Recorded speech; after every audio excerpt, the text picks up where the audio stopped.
I often return to the silence that settles over a field long after the final whistle fades. It is a strange silence, heavier than the noise that came before it. The crowd is gone. The players have vanished into locker rooms or into the night. The field itself becomes a quiet place holding everything that happened upon it. I listen to that silence in my mind and feel the weight of a truth many people never consider. Football was not always a gateway to fame or financial comfort. It was once a game played by men who earned little more than a rough meal or a strong drink for their effort. In that silence, I hear the lives of the men who came before the bright lights and the national broadcasts. Men who stepped onto the field as one version of themselves and walked off as someone altered by pain, by duty, and by a sport that rewarded them with whiskey, steak, or a few folded dollars wrapped in newspaper. Those early players belonged to a generation shaped by hardship. Many had grown up working in factories, mines, mills, or fields before they ever touched a football. Their bodies carried the marks of normal life before football carved its own scars into them. I picture a man descending into a coal mine at dawn, soot clinging to his skin, breath thick with dust. I imagine him returning home exhausted, sleeping for a few hours, then rising again for a Sunday game that offered just enough reward to make it worth the risk. These men did not dream of acceptance speeches or championship rings. They wanted a moment of escape, a moment that allowed them to feel alive in a world that constantly pushed them toward exhaustion.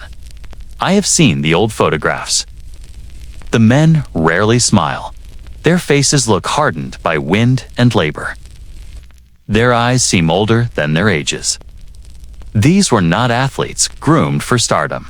They were working-class survivors who treated football as another test of endurance. They taped their fingers because bones were already worn from carrying tools. They tightened leather helmets that barely softened a blow. Their shoes were often borrowed, mended, or barely holding together. They played, knowing that one wrong step might cost them weeks of work, yet they played anyway. The rewards barely made sense when measured against the danger. Payment often arrived in unusual forms. A coach might slide a plate of steak across a table at the town tavern. An owner might provide a bottle of whiskey and call it fair compensation for an afternoon of collisions that left players coughing blood. In some towns, the home team would give players a small bag of groceries or a loaf of bread wrapped in brown paper, or leftover meat from a butcher shop. Cash was rare. Food and alcohol were the currency of survival. Every payment felt improvised. Every agreement felt temporary. Football was not a career. It was a transaction of toughness. There is a story from the early 1920s about a player from a steel town whose name barely survived in local memory. Before one game, he stood in the snow, rubbing warmth into his hands. He had worked through the night at the mill and arrived without sleep. The coach asked if he could still play. The player nodded. Not because he felt strong, but because saying no carried its own burden. He played that day despite a rib that cracked on the second series and a shoulder that gave out mid-game. When it ended, the owner handed him a warm meal and a paper pouch filled with coins. He stuffed the pouch into his coat and disappeared into the snowy evening. He returned to work the next morning. No one spoke of the injury because men in his world did not complain. Stories like his repeat throughout the early history of the sport. It was common to see players limping, bruised, or half-conscious by the end of a contest. Some collapsed on benches. Others held themselves upright with sheer force of will. Medical care rarely existed. A teammate might splash cold water on a wound or tie a cloth around a bleeding hand. Most pain went untreated. Many injuries went unnoticed. Every man believed the same thing. If he did not continue playing, someone else would take his place. The sport was merciless. Life was merciless. The lines between the two blurred. When I think about what these men endured, I feel the presence of questions that do not leave easily. What did the sport take from the men who built it? What did they lose in exchange for being paid in meat and liquor? Why has their history faded beneath the shine of the modern game? Their sacrifices shaped football, yet their names echo only faintly in old newspapers or archived ledgers.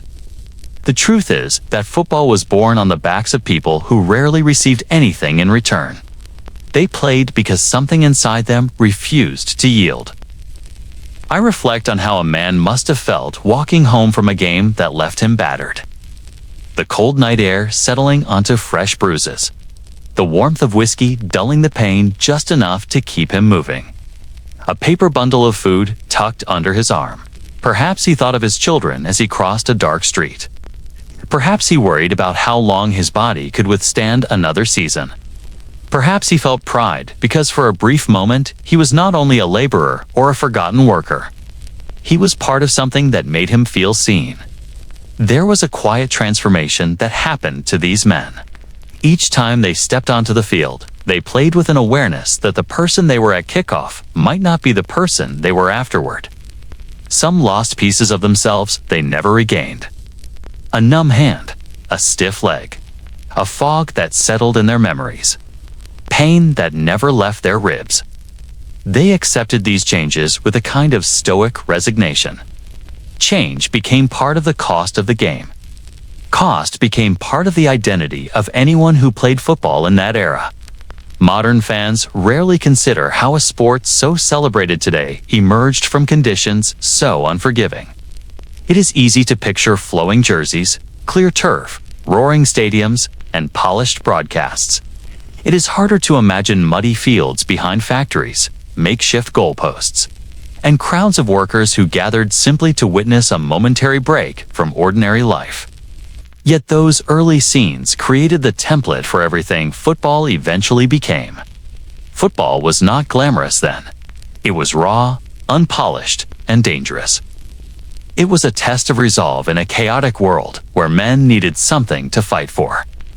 As I listen again to the silence of an empty field, I feel the weight of these forgotten stories. I feel the presence of men whose footsteps faded long before the world ever recognized what they gave. They deserve to be remembered not as relics of a distant time, but as the foundation of a sport that would one day dominate American culture.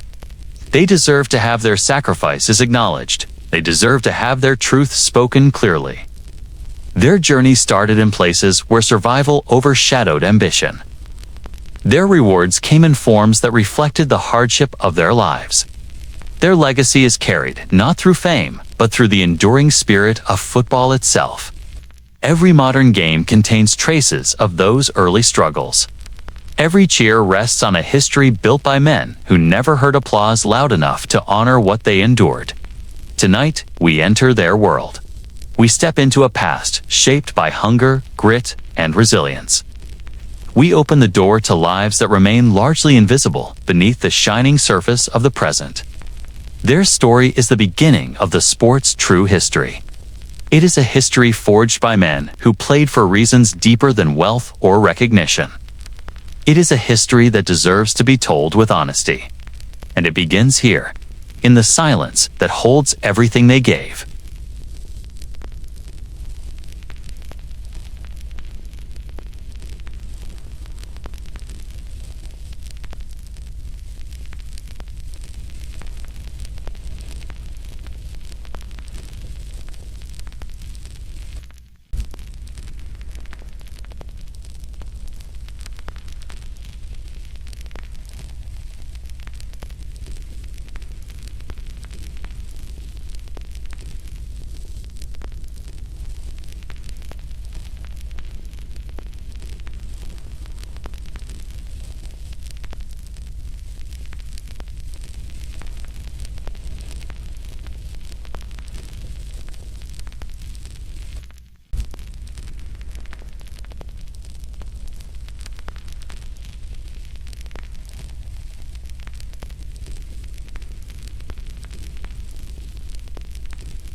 They played because their labor jobs wore them down, and football offered a different kind of exhaustion, a kind that felt almost noble. Whenever I read the earliest accounts of the sport, I'm reminded of how fragile the entire operation was. The professional game did not begin with structure or benchmarks. It began with uncertainty. Before the NFL had a headquarters or a commissioner or even standardized rules, there were loose networks of traveling squads and factory teams. There were improvised fields with uneven dirt and wagons parked along the sidelines. There were men who worked 6 days a week in coal mines, steel mills, or assembly lines, and then played football on Sundays to earn money that might cover groceries for the week. Statistics were rarely recorded. Injuries were often ignored. Entire seasons of early professional football happened without a single reporter present. In many towns, the sport belonged more to rumor than documentation. The economic reality of the early game explains everything about the way those men played. The National Football League, founded in 1920, emerged from a chaotic landscape of semi-professional leagues where teams came and went like passing storms. Players moved constantly. Rosters changed every week. Many teams were tied to factories that supplied both the workers and the uniforms. If a company needed to motivate its workforce or build community pride, it formed a football team. The players were paid in whatever the factory could offer. Some received envelopes of small cash after payday. Some received room and board in factory housing. Others were rewarded with meat from the company butcher, jugs of beer from the company saloon, or clothing from the company store. These details sound quaint today, but they reflected the truth. Football existed in the margins of American industry, and most players treated it as one more job they had to survive.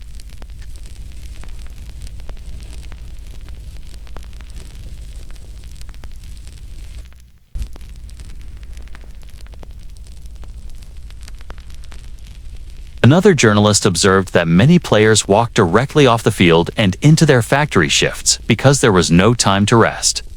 The historian Michael Oriard noted that early professionals were rarely celebrated because the game was associated with working-class toughness rather than athletic prestige. In a sense, the earliest players carried the burden of two separate worlds. They were laborers whose bodies were already taxed by the industrial age. They were athletes performing in a game that demanded even more from the body than most understood. And yet they played with astonishing loyalty to their communities because football offered them the chance to be seen as more than a worker with a number pinned to his time card. The stories that stand out to me the most are not necessarily the most violent or dramatic, though many of them involve violent collisions on frozen fields. The stories I remember are the ones where players quietly revealed what the sport cost them. Some told historians that they carried lifelong pain from games that paid them the equivalent of a meal. Some admitted that they hid injuries because missing a game meant missing pay. Others remembered the pressure of playing before employers who judged them not only by their performance on the field, but by their productivity at work the next morning.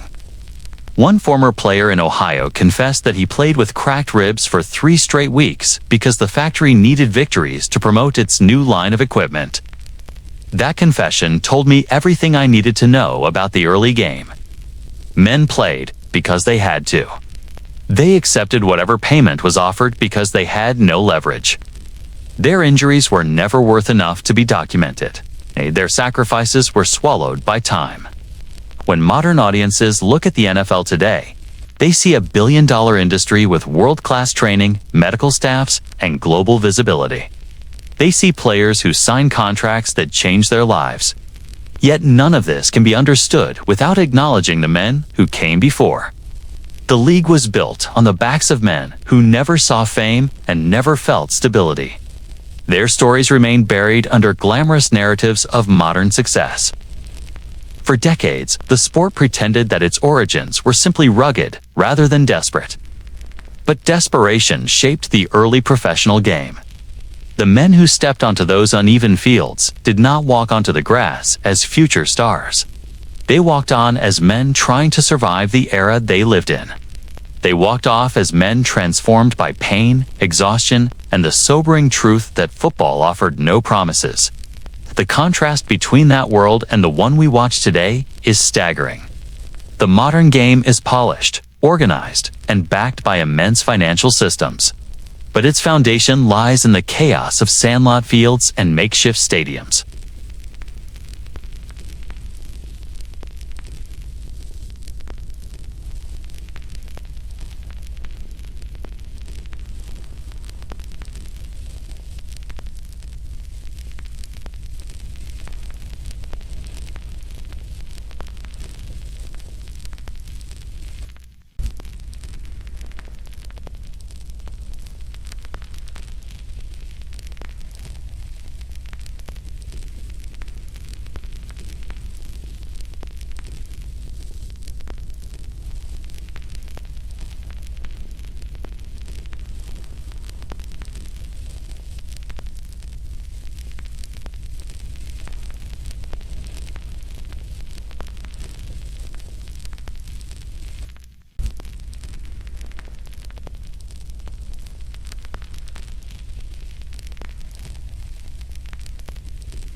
They reveal the raw and unfiltered nature of early football, a world where survival and identity were more important than wealth or glory.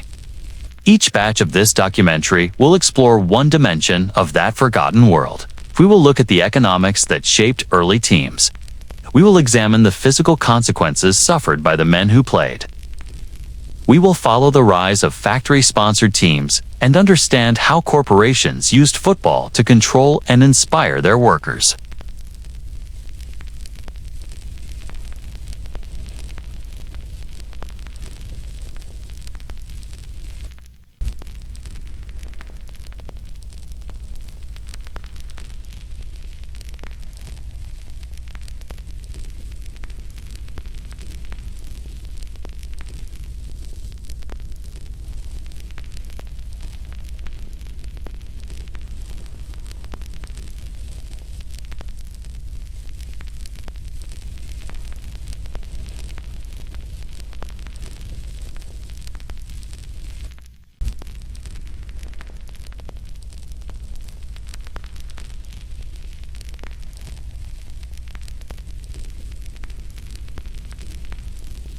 I have walked through old mill towns where the air still carries the faint smell of iron and coal. Places where the remnants of brick stacks rise like memorials to a rhythm of American life that has almost disappeared. When I speak with a few surviving families of men who once played the earliest forms of professional football, I always ask them what their fathers or grandfathers remembered most. The answer is rarely the roar of a crowd. It is rarely a thrilling play or a celebrated moment. It is usually exhaustion. It is usually the simple fact that these men worked 18-hour shifts and still laced up their boots on Sunday afternoons because playing football made them feel alive in a way the factory floor never could. In those days, the factory whistle dictated every movement of a town.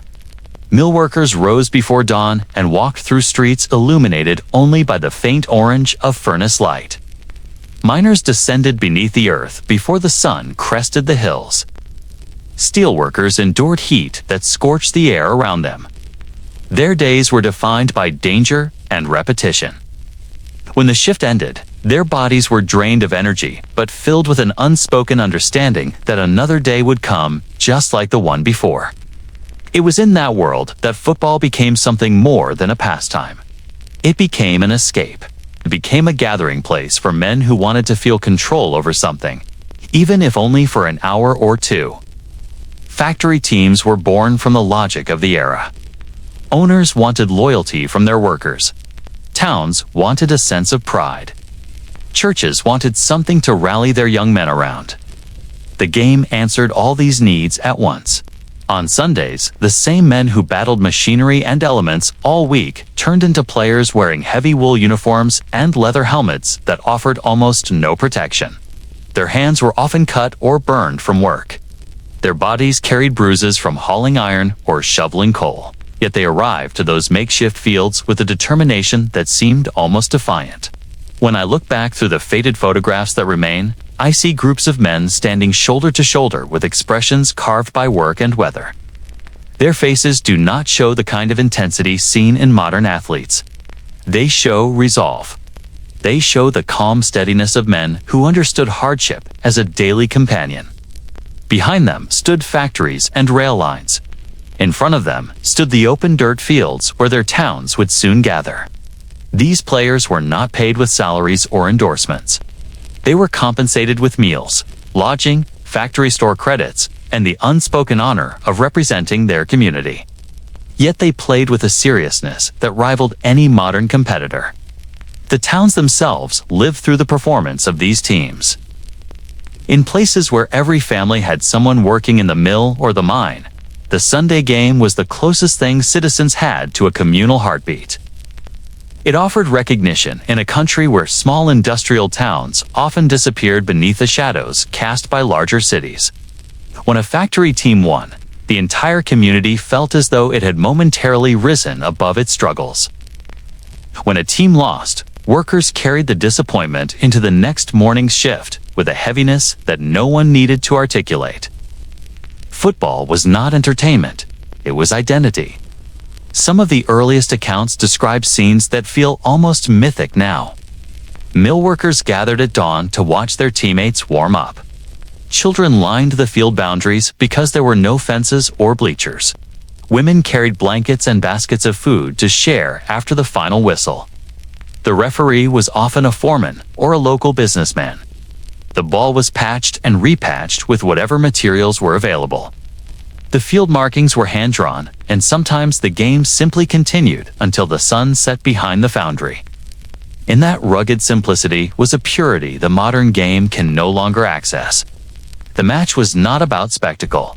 It was about proving strength and resilience in front of people who understood exactly how much strength and resilience everyday survival demanded.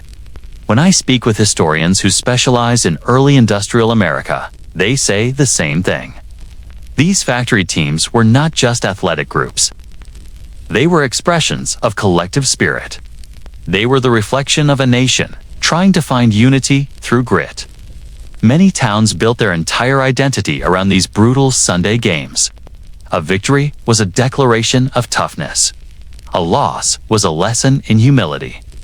And every player who stepped on the field carried the weight of representing men and women who worked themselves to the edge of collapse week after week. The physical toll was immense. Players arrived at games with bodies already worn from labor. There were men who showed up with hands so raw from handling steel that gripping the football felt like searing pain. Others came with backs stiffened by endless shifts in coal shafts.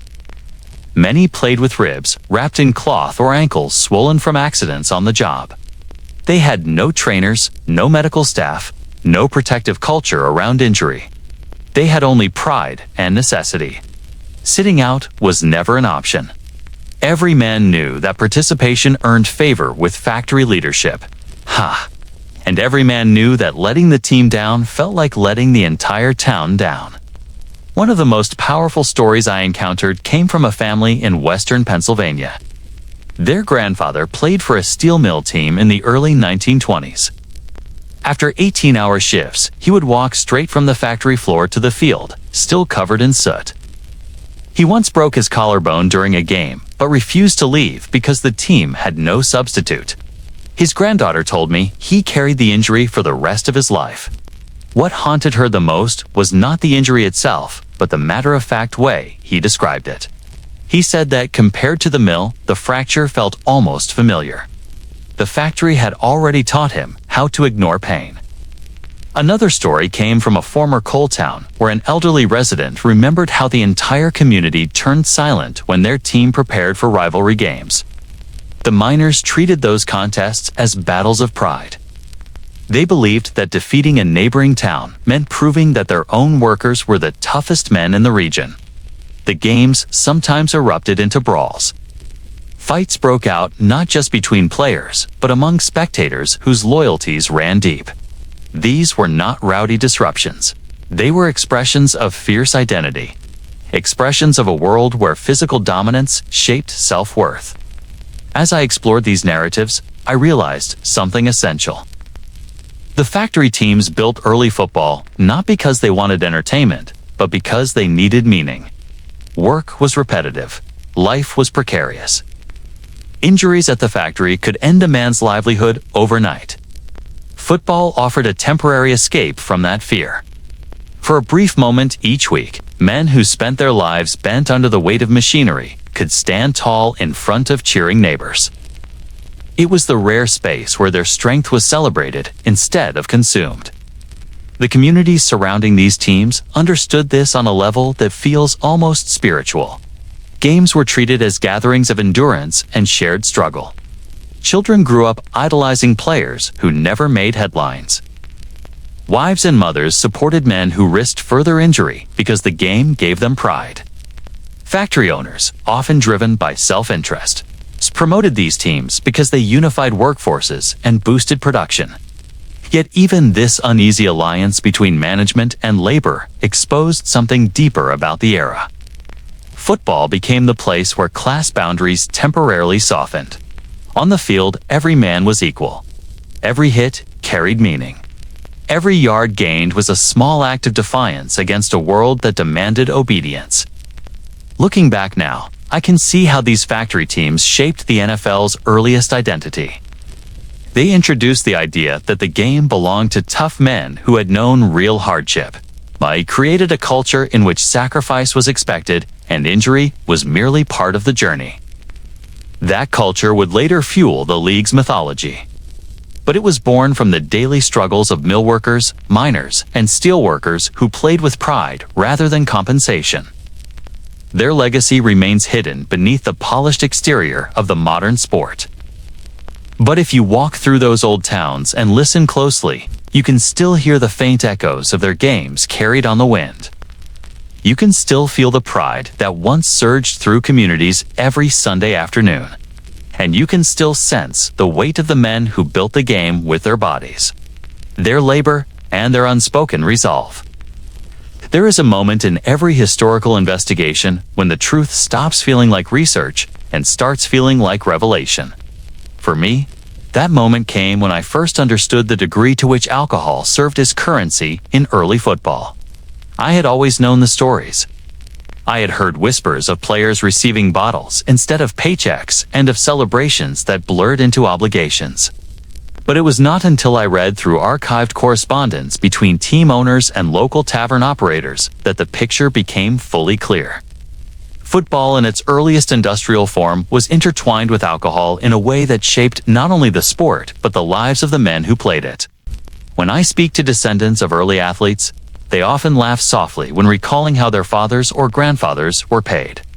The laughter is affectionate, but beneath it lies something heavier. They describe a world where cash was scarce, where factory wages barely kept families afloat, and where playing football offered compensation that came not in dollars, but in gallons. A team owner might distribute whiskey in brown jugs after a game. A local tavern might promise free drinks as long as the players wore the town colors. Some players were granted weekly credit behind the bar, treated as local champions as long as they performed with toughness on Sunday afternoons. This arrangement created a culture where alcohol was not a supplement to the game. It was part of its foundation. I remember reading a quote from a player who suited up for a textile mill team in the late 1910s. He said that his captain paid him with two things: pride and whiskey. The former kept him returning to the field. The latter helped him forget the cost of doing so. His words carried no bitterness. They were shaped by the pragmatism of the era. He said that every hit he took felt easier to absorb after a few drinks, and every injury felt less threatening when blurred by the warm haze of liquor. But as I continued reading, his tone shifted. He admitted that he began to associate football with the need to drink, as if the game could not be played sober. He did not describe this as addiction. He described it as expectation. The more I studied, the more I realized how widespread this arrangement was. Owners understood that giving out cash could create disputes or resentment. Alcohol offered a simpler solution. It created camaraderie. It bonded players, kept them loyal. And in many towns, it reinforced long-standing traditions of workers gathering at saloons after shifts. By tying payment to drinking, owners blurred the line between recreation and obligation. A player who accepted liquor felt indebted to perform. A player who performed felt entitled to drink. The cycle sustained itself. One historian once told me that early football was less about structured athleticism and more about ritual toughness. Alcohol fit perfectly into that ritual. Players arrived at games carrying the fatigue of a full week of labor. Many believed that a drink before kickoff sharpened their courage, loosened their bodies, and numbed their injuries. Some drank in the locker rooms, others took swigs on the sideline. A few admitted to drinking so heavily the night before that they could barely remember parts of the match. None of this was considered reckless. It was considered normal. The emotional cost, however, lingered long after the games ended. Families described men who aged faster than those who never played. They spoke of fathers who spent their short careers in a haze of liquor provided by team sponsors. There were stories of marriages strained by habits that began with what seemed like harmless celebrations. There were tales of men who could not separate the identity of a player from the identity of a drinker. The sport and the substance had merged so deeply that one could not exist without the other. I visited a former steel town where the local historical society preserved a ledger from the early 1920s. The entries listed payments for uniforms, equipment repairs, and travel expenses. At the bottom of nearly every page were 3 words written with astonishing regularity: whiskey for players. Sometimes the quantity was measured in bottles, sometimes in barrels, and sometimes simply in monetary value, which the team owner would reimburse to a tavern operator. Reading through those pages felt like watching a truth form in real time. The athletes were not receiving compensation that improved their lives. They were receiving something that dulled the reality of their lives. It would be easy to view these practices through the lens of modern judgment. But when I reached out to sports historians, they offered a perspective that reframed everything. They described an America where alcohol had currency in both economic and social terms. In factory towns, the tavern functioned as a community center. It was where workers discussed grievances, celebrated victories, and found temporary relief from punishing conditions. By paying players with alcohol, owners were not simply taking advantage of them. They were integrating football into the wider culture of working-class survival. Still, the consequences were real. There were players who never found a way to break free from the patterns established during their early careers. A few historians shared stories of men who lost jobs, families, or health because their drinking escalated beyond the boundaries of the game. Others described players who drank to forget the physical pain that followed them long after retirement. The liquor that once represented celebration became a necessity. And the necessity became a dependency. One former player's interview remains etched in my memory. He described finishing a particularly violent match with bruises across his chest and blood on his knuckles. Instead of medical attention, he received a bottle pressed into his hands by his captain. The captain told him that pain was part of the sport and that whiskey was the best trainer anyone could have. The player said that moment taught him an unspoken lesson. To be a football player meant to endure. To endure meant to drink. He carried that belief for decades. In another town, I learned of a team funded entirely by a brewery. The players wore uniforms featuring the company's emblem. They trained behind the brewery itself. Their payments came in the form of weekly delivery vouchers. The arrangement was proudly advertised in local newspapers, celebrated as evidence of community spirit. But those who knew the players remembered the toll it took. One recalled that several men collapsed during a brutally hot game because they had been drinking since morning. No one saw this as a failure. They saw it as loyalty. As I traced these stories across regions and generations, I realized that the culture of alcohol as currency shaped the emotional landscape of the early sport. It blurred the line between reward and escape. It created bonds that made teams resilient and rituals that made them vulnerable. It fueled entire communities while quietly consuming the individuals who gave the most to the game. The practice was not born from cruelty. It was born from necessity and habit. But its legacy lingered in ways few modern fans understand. I think often about the men who accepted those bottles with gratitude. They were not thinking about long-term consequences or personal health. They were thinking about the pride of being chosen. They were thinking about the rare thrill of being recognized. They were thinking about the temporary relief from lives defined by exhaustion, injury, and uncertainty. They were thinking about Sunday afternoons when the entire town gathered to watch them, when for a brief moment they felt as if the world belonged to them. Their stories reveal a truth that echoes throughout the deeper history of the sport. Football has always demanded sacrifice. But for these early players, the sacrifice was bound to the very substance used to pay them. Their compensation numbed their pain while deepening it. Their celebrations masked their struggles while intensifying them. They were paid in whiskey, and whiskey shaped their world.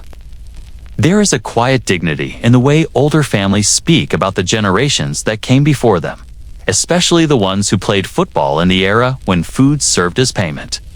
I have sat in kitchens where the walls were lined with old photographs and where children of those early players recalled the way their mother smiled when a bag of groceries arrived at the door after a game.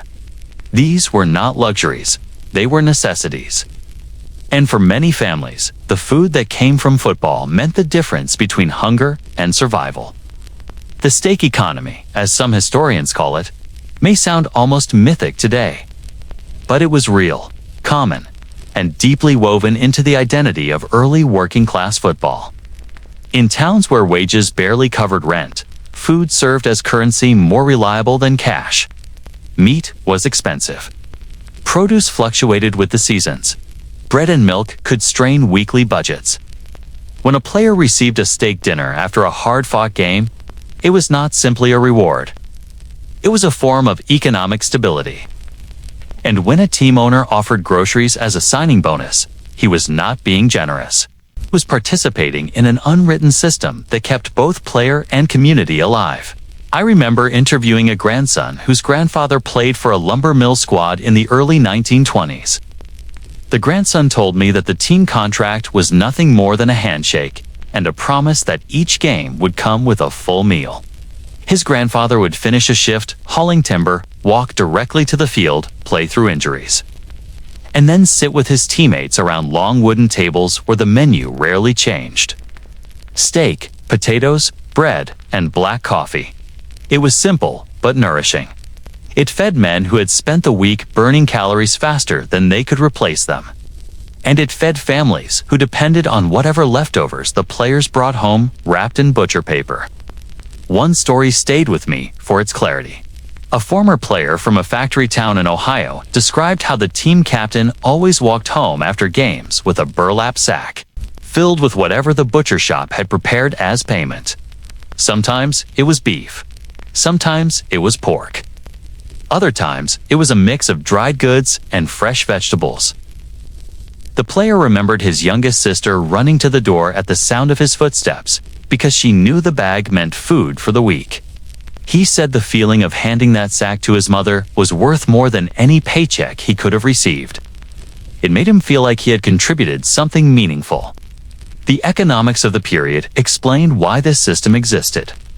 Factories paid wages that kept workers on the edge of financial stability.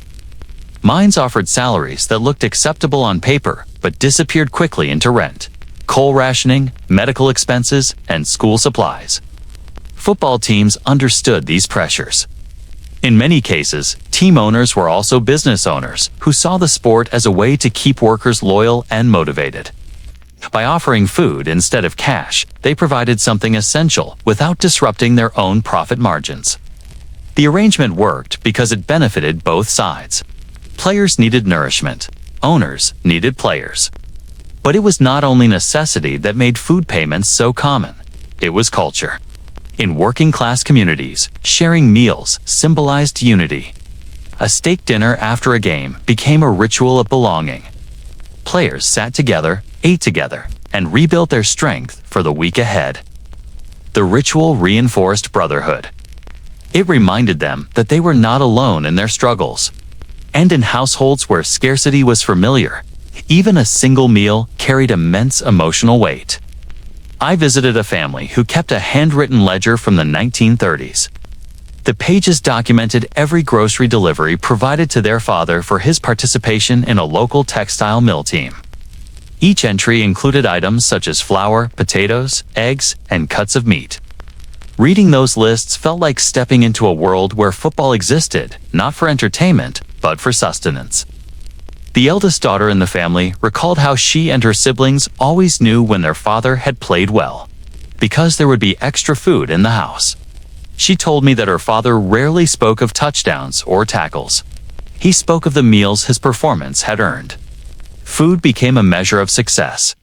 There were even stories of players negotiating their compensation based on the size of their families.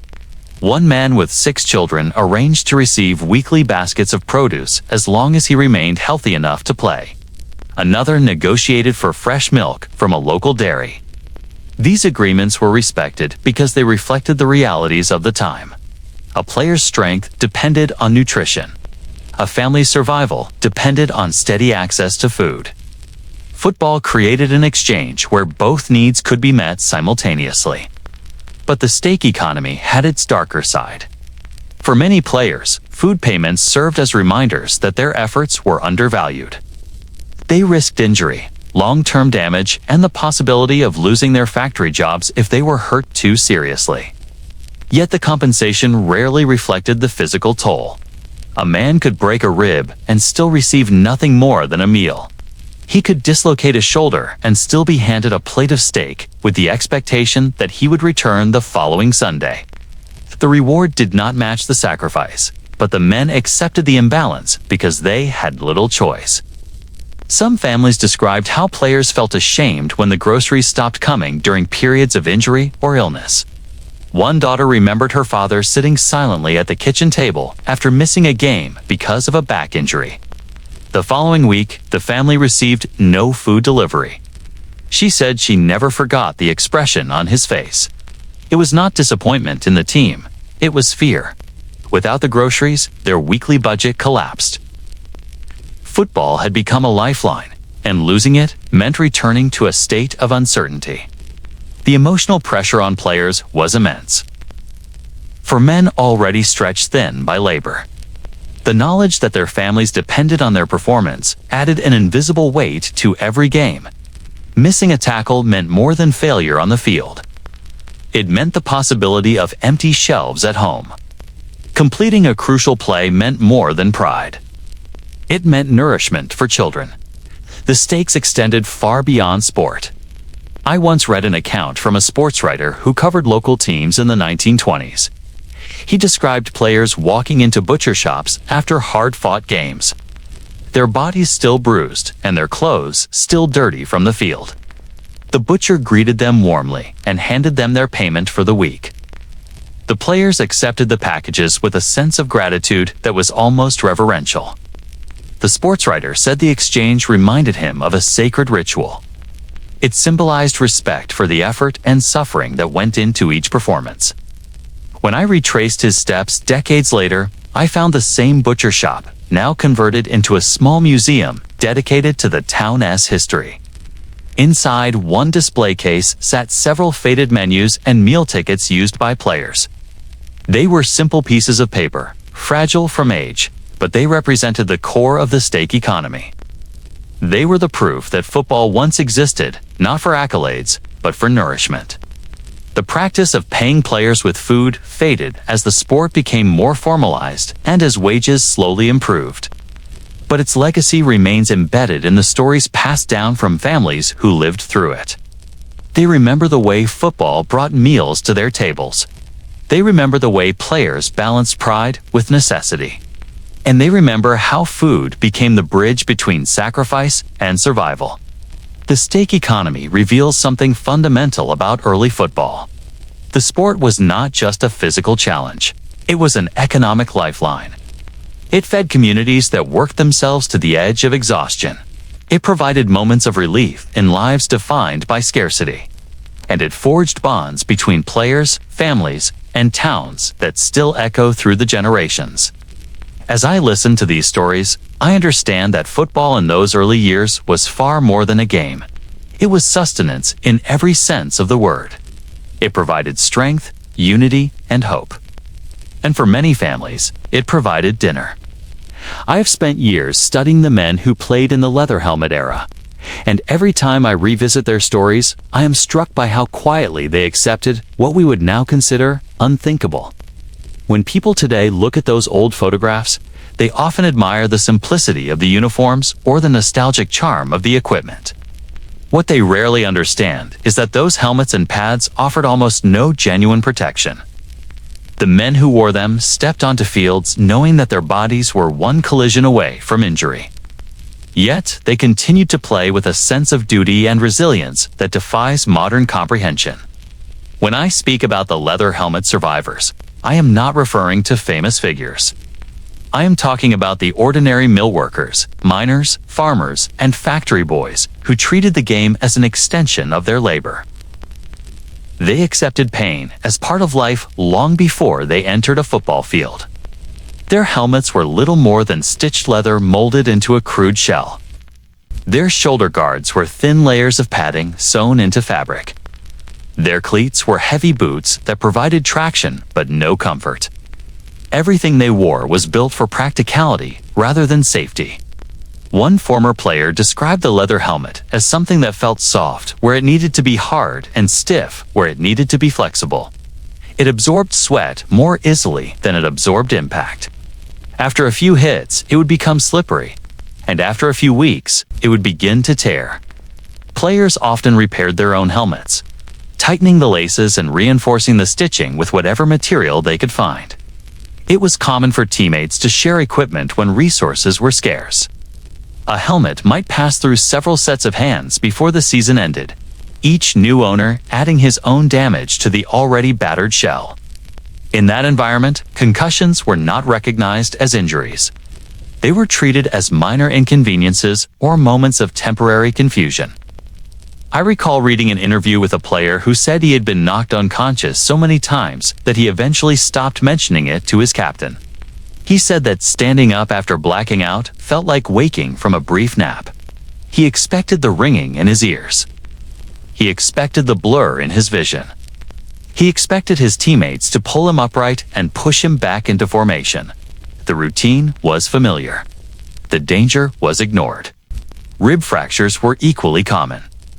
The minimal padding offered almost no protection against the weight of other players or the hardness of the ground.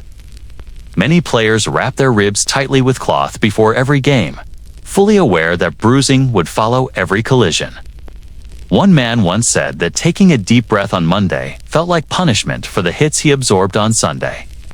Another described the sound of cracking rib cartilage as something he learned to identify without fear. These were not dramatic stories told with pride. They were matter-of-fact recollections shaped by a world where pain simply existed. Spinal injuries were often the silent threats. Players frequently described waking up unable to straighten their backs or feeling sharp jolts of pain when they turned their heads.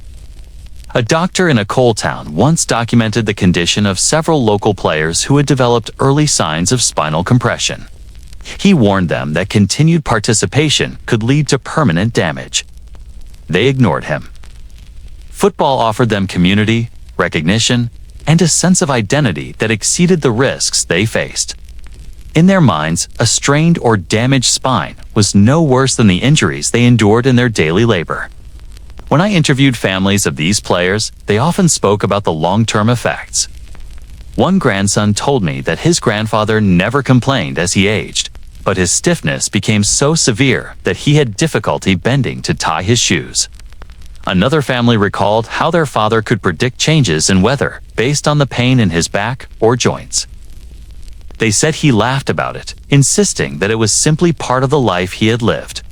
Yet behind the humor lay a truth that many early players never acknowledged.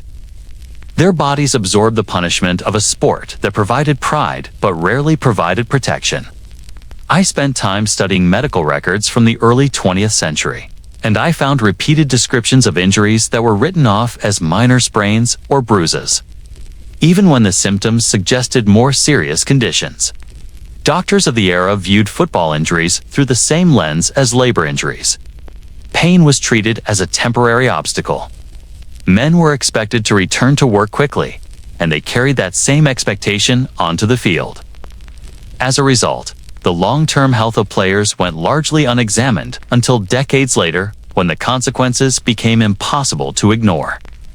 One story that stays with me comes from a former lineman whose brother said that collapsing during games was almost a ritual. The lineman would take a hit, fall to the ground, and remain motionless for several seconds. Teammates would gather around him, lift him by his shoulders, and guide him back into formation. He continued to play because he believed that staying on the ground was a sign of weakness. His family later realized that he had likely suffered dozens of concussions throughout his short career. By the time he was in his 60s, his memory had begun to fade. His family did not connect the symptoms to the sport until long after he passed. Despite these dangers, the leather helmet survivors rarely saw themselves as victims. They viewed football as a proving ground. They measured toughness by the ability to withstand hits that would have sidelined modern players. They measured loyalty by the willingness to return to the field bruised, taped, and limping. Their sense of identity came from their resilience. Their pride came from endurance. To them, pain was not a setback. It was a badge. I remember traveling to a small museum in the Midwest where several leather helmets were preserved behind glass. They were heavy with age. The stitching frayed, the padding collapsed. Holding replicas of those helmets gave me a new understanding of the era. The equipment felt fragile, almost decorative, completely incapable of absorbing the force of a full collision. Wearing one must have felt like carrying a reminder of vulnerability. Yet players trusted those helmets because they had nothing better. Their bravery existed not in ignorance, but in acceptance. Modern discussions about player safety often overlook these men. Their stories rarely appear in highlight reels or league celebrations. Yet they represent the foundation of the game. They endured conditions that modern athletes would never face. They took hits without modern rules to protect them. They collided without modern gear to cushion the impact. Their courage shaped the culture of sacrifice that the sport still carries in its DNA. As I reflect on their experiences, I understand that the leather helmet survivors existed in a world defined by physical danger and emotional resilience. They played because the game offered meaning. They played because their communities believed in them. They played because the field allowed them to redefine themselves, even when the cost was permanent. Their bodies bore the evidence of every hit, every fall, and every moment of impact. But their stories reveal a deeper truth. They kept stepping onto those fields because football gave them a sense of purpose in a world that demanded endurance in every aspect of life. Their legacy remains in the unspoken history of the sport. It lives in the memories of the families who watched them struggle through pain. It lives in the records that quietly document their injuries. And it lives in the understanding that early football was shaped by men who accepted danger with a determination that shaped the identity of the sport forever. I have always believed that the most haunting silence in football is not found in a stadium after the final whistle. It is found in the empty spaces of the game's early history. The blank pages where names should have been written but never were. The unmarked graves of men who played with extraordinary force and left behind nothing that the official record bothered to preserve. When the league was young, and even before it had a name or a structure or a promise of profit, the sport thrived because of men whose contributions were paid in coins, food, or whiskey. Their stories traveled through word of mouth, carried by those who witnessed them. Yet those stories rarely survived long enough to reach libraries, archives, or box scores. They were legends who walked across muddy fields and earned respect through pain. But the record books never accepted them because the world never considered them part of something permanent. Every generation has its forgotten greats, but early football produced an entire forgotten civilization. No contracts, no reporters, no national attention. Most early players were recorded only in the memories of teammates or rivals. Some were mentioned once in a local newspaper, then never again. Others were known only by a nickname, never a full identity. Thousands played before the league formed during its unstable first decades, or in the semi-professional shadows that surrounded it. Yet only a fraction were ever documented. As I look back on the foundations of the game, I keep returning to the men whose names trail off into silence. The ones who built football's earliest chapters and then disappeared into the noise of factory shifts, mining barracks, or railroad camps. One of the clearest examples is a player known simply as Big Carl from the coal towns of Pennsylvania. His real name was lost even to the men who played beside him.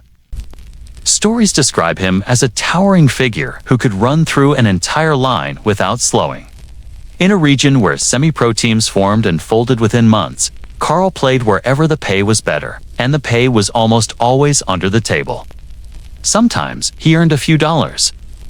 Sometimes he earned a slab of beef that he carried home on his shoulder. Local fans swore he was the greatest fullback they had ever seen.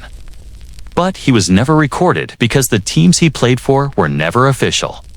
They were weekend gatherings of laborers who treated Sunday like a battlefield where reputation mattered more than legality. Carl vanished from the sport as quietly as he entered it. The last time his name appeared in print was a single sentence in a town paper that wrote, simply, that he ran through a defensive line like it was thin air. Then, nothing. No statistics. No history. Only memories that faded as the men who remembered him themselves disappeared. Another figure was a guard known as Iron Eddie from the mill towns near Lake Erie. He was described as a man with arms thick from loading steel plates. Someone who feared nothing on the field or off it. His teams were often sponsored by factories that wanted to distract workers from the violence of their shifts. Eddie played in dozens of games against rival mills, but none were counted in any official tally. The fields were uneven, the rules changed week by week, and many games ended without a final score because fights broke out and spectators rushed the field. Yet in the local taverns, Eddie's name was mentioned as if he were a giant among ordinary men. Older residents insisted he could block 2 defenders with a single movement. One sports writer recorded that Eddie played with a level of force that belonged in the major leagues. But Eddie never went anywhere beyond the surrounding towns. The mills needed him more than the sport did. His pay was steady only inside the factory walls, so football remained a dangerous hobby. When he eventually retired from the mill due to a back injury, he left the sport without leaving a trace. His name never appeared in the official histories. His greatness existed only in the memories of those who watched him from the sidelines or shared a factory shift with him. In Illinois, there was a player called Red Murphy, a sandlot quarterback whose throwing arm was said to be better than some of the men who later became professional stars. He was known for playing in torn boots with a ball that had been patched so many times it barely kept its shape. Local legends said he once threw 5 touchdowns in a single game played in a field surrounded by railroad tracks. Train operators would reportedly slow down just to watch him cut through defenses. But Red was trapped by work obligations. He had a wife, 3 children, and a job that consumed nearly every hour of daylight. The game was something he played for pride and for the occasional envelope of cash slipped to him by a town businessman. Scouts never saw him. Reporters never recorded his rise. He existed in a world too small for recognition and too unstable for documentation. When he died, he had never once been mentioned in a professional ledger, but entire towns remembered him as the best they had ever seen. So many of the forgotten legends came from immigrant communities where football was both a celebration and an escape.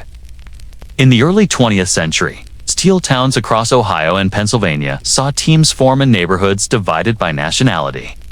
Italians, Poles, Slovaks, and Irish immigrants built teams that reflected their pride and hardship. Some of the best players in these leagues lived lives too turbulent to ever join a professional roster. Their paperwork was inconsistent.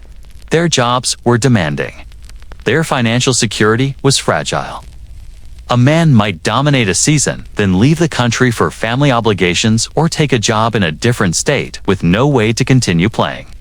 The record books never captured any of that movement. They only captured those who had the stability to stay long enough to be noticed. One of the most heartbreaking stories is that of a player known as Sam the Bull from a neighborhood team outside Chicago. Sam was said to be unstoppable. He ran with a style that seemed impossible for a man of his size. A local priest once wrote that Sam moved as if the hand of God were pushing him forward.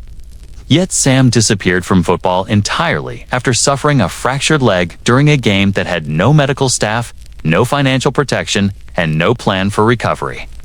Because the game was informal and the pay was quiet, there was no insurance, no official record, no recognition of what he gave to the sport. Sam returned to factory work, limping for the rest of his life. His brief rise, which might today be immortalized in interviews and replays, was instead reduced to a collection of stories passed between neighbors until the memories faded. The central tragedy of these forgotten legends is not only that the record books omitted them. It is that the game they built eventually grew into a billion-dollar empire, while the men who helped shape its earliest form were left behind with nothing but stories. Their bodies absorbed impacts equal to or greater than those seen today. Yet they never received the medical care, financial stability, or recognition that later generations would take for granted.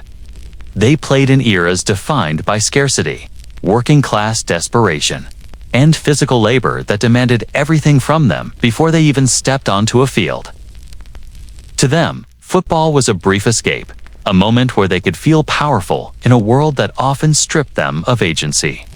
But the price of that escape was often carried for the rest of their lives.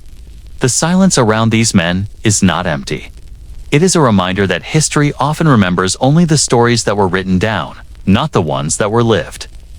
When we talk about the foundations of the sport, we must acknowledge that many of the true pioneers lived and died without a single official document recognizing their contribution.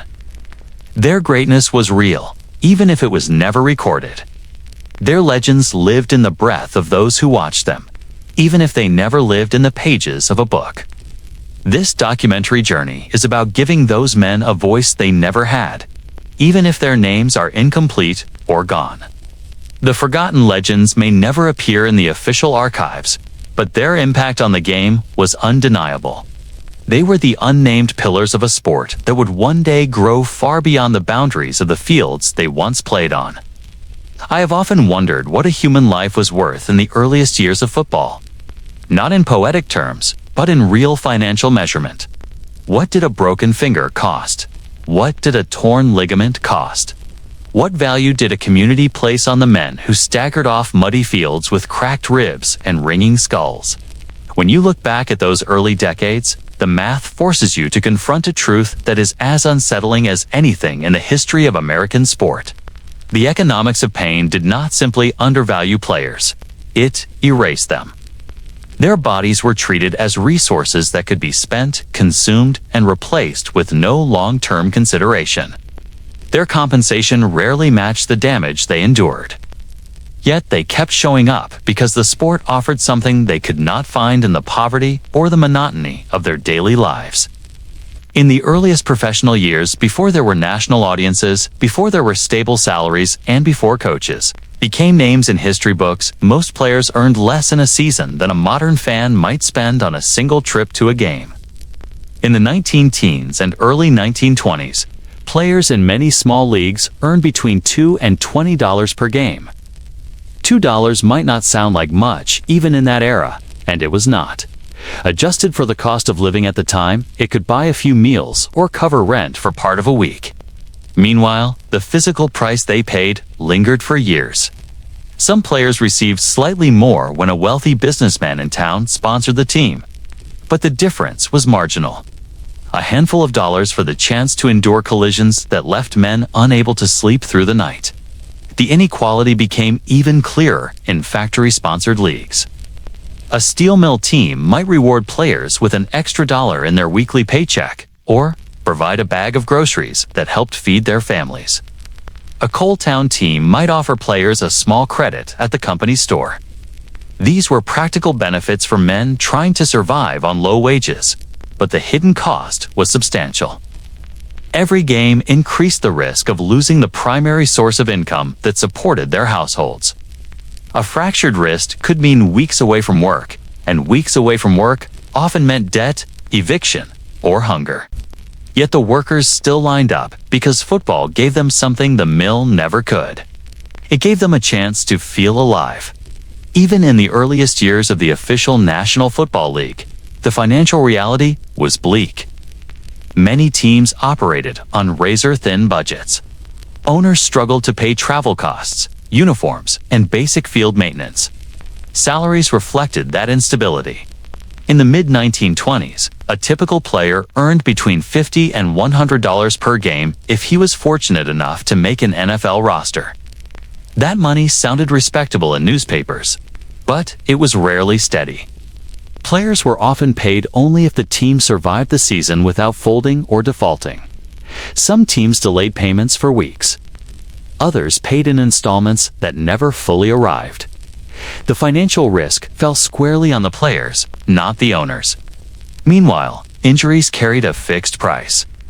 A broken arm was not a line item in a ledger. It was a month without wages. A concussion did not come with neurological screening or medical follow-up.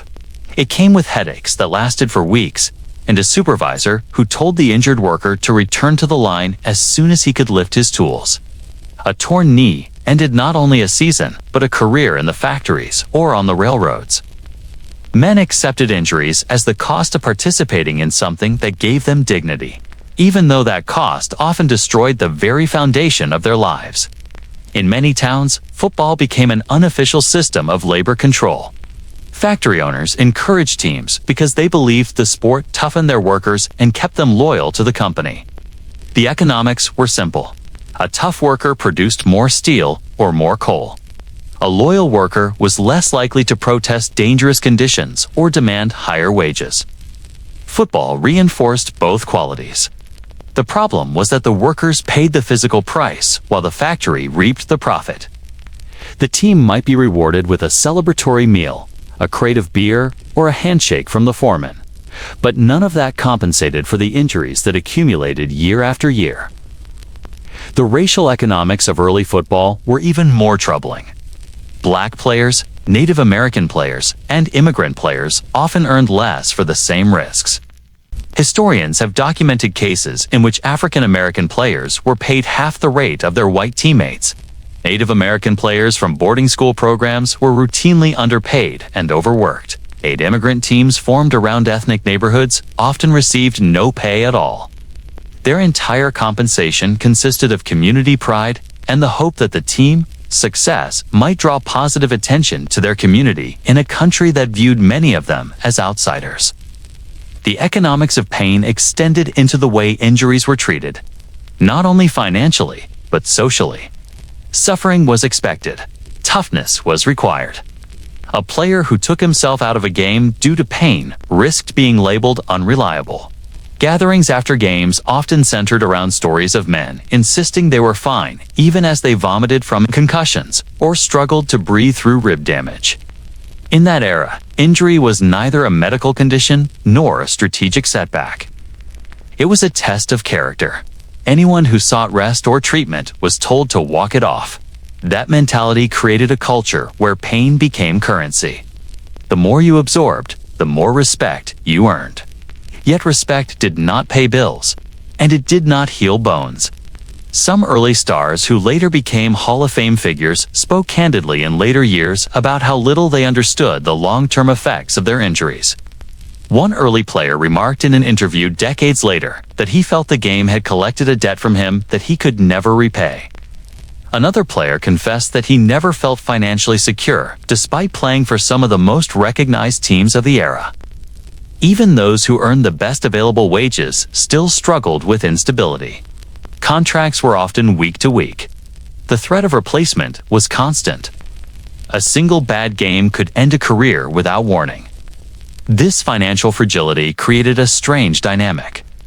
Men played harder because they were desperate, yet their desperation increased their risk of injury. Coaches and owners often encouraged that desperation. A player who needed money would run into a wall of defenders with no regard for his own safety. A player who needed to feed his family would argue to stay in the game even when he could not see clearly. The economics created a culture where pain was not simply expected, but monetized through the structure of the sport itself. The medical system of the time made everything worse. Many early players had no access to doctors. Those who did often received little more than basic first aid. Broken bones were set poorly. Torn ligaments were ignored. Concussions were labeled as simple dazes. Players who returned too quickly often caused permanent damage, but there was no one to protect them from themselves. They played because they needed the money. They played because they loved the game. They played because they could not imagine giving up the one thing that made them feel powerful in a world that offered them few moments of triumph. The economics of pain were not unique to a few isolated stories. They defined a generation of athletes. They shaped the identity of the sport before broadcast revenue and union negotiations and modern safety protocols began to shift the balance. Those early decades revealed the raw and unforgiving truth that the value of a player was not measured by the quality of his performance, but by how much pain he could endure for how little compensation. When we look at the modern league, with its massive salaries and global reach, it is impossible not to reflect on the men who earned pennies for the same level of danger. Their sacrifice built the foundation for financial empires they would never benefit from. Their bodies absorbed the impacts that shaped the strategies, the formations, and the traditions that later generations perfected. They were the physical currency that financed football's rise long before money began flowing into the sport. This chapter of football history is a reminder that no modern comfort exists without a forgotten cost. The players who came first did not just play the game, they paid for it. The ritual began long before the players stepped onto the muddy field. It started with the rising sun, with aching joints that had been battered through the week's labor. I have spoken to men who described waking before dawn, muscles stiff, bones bruised, and yet feeling a pull that was stronger than exhaustion. The pull of the game, the pull of community, and the pull of survival was irresistible. Each Sunday, injured men dressed in threadbare uniforms, wrapped broken fingers with cloth, taped ribs to hold them together, and hoped the concussion-induced dizziness would fade before the first snap. Football was more than a sport in those years. It was a test of endurance, a proof of character, and a contract with one's own pride. I recall the story of a lineman from a steel town who described the Sunday ritual as almost sacred.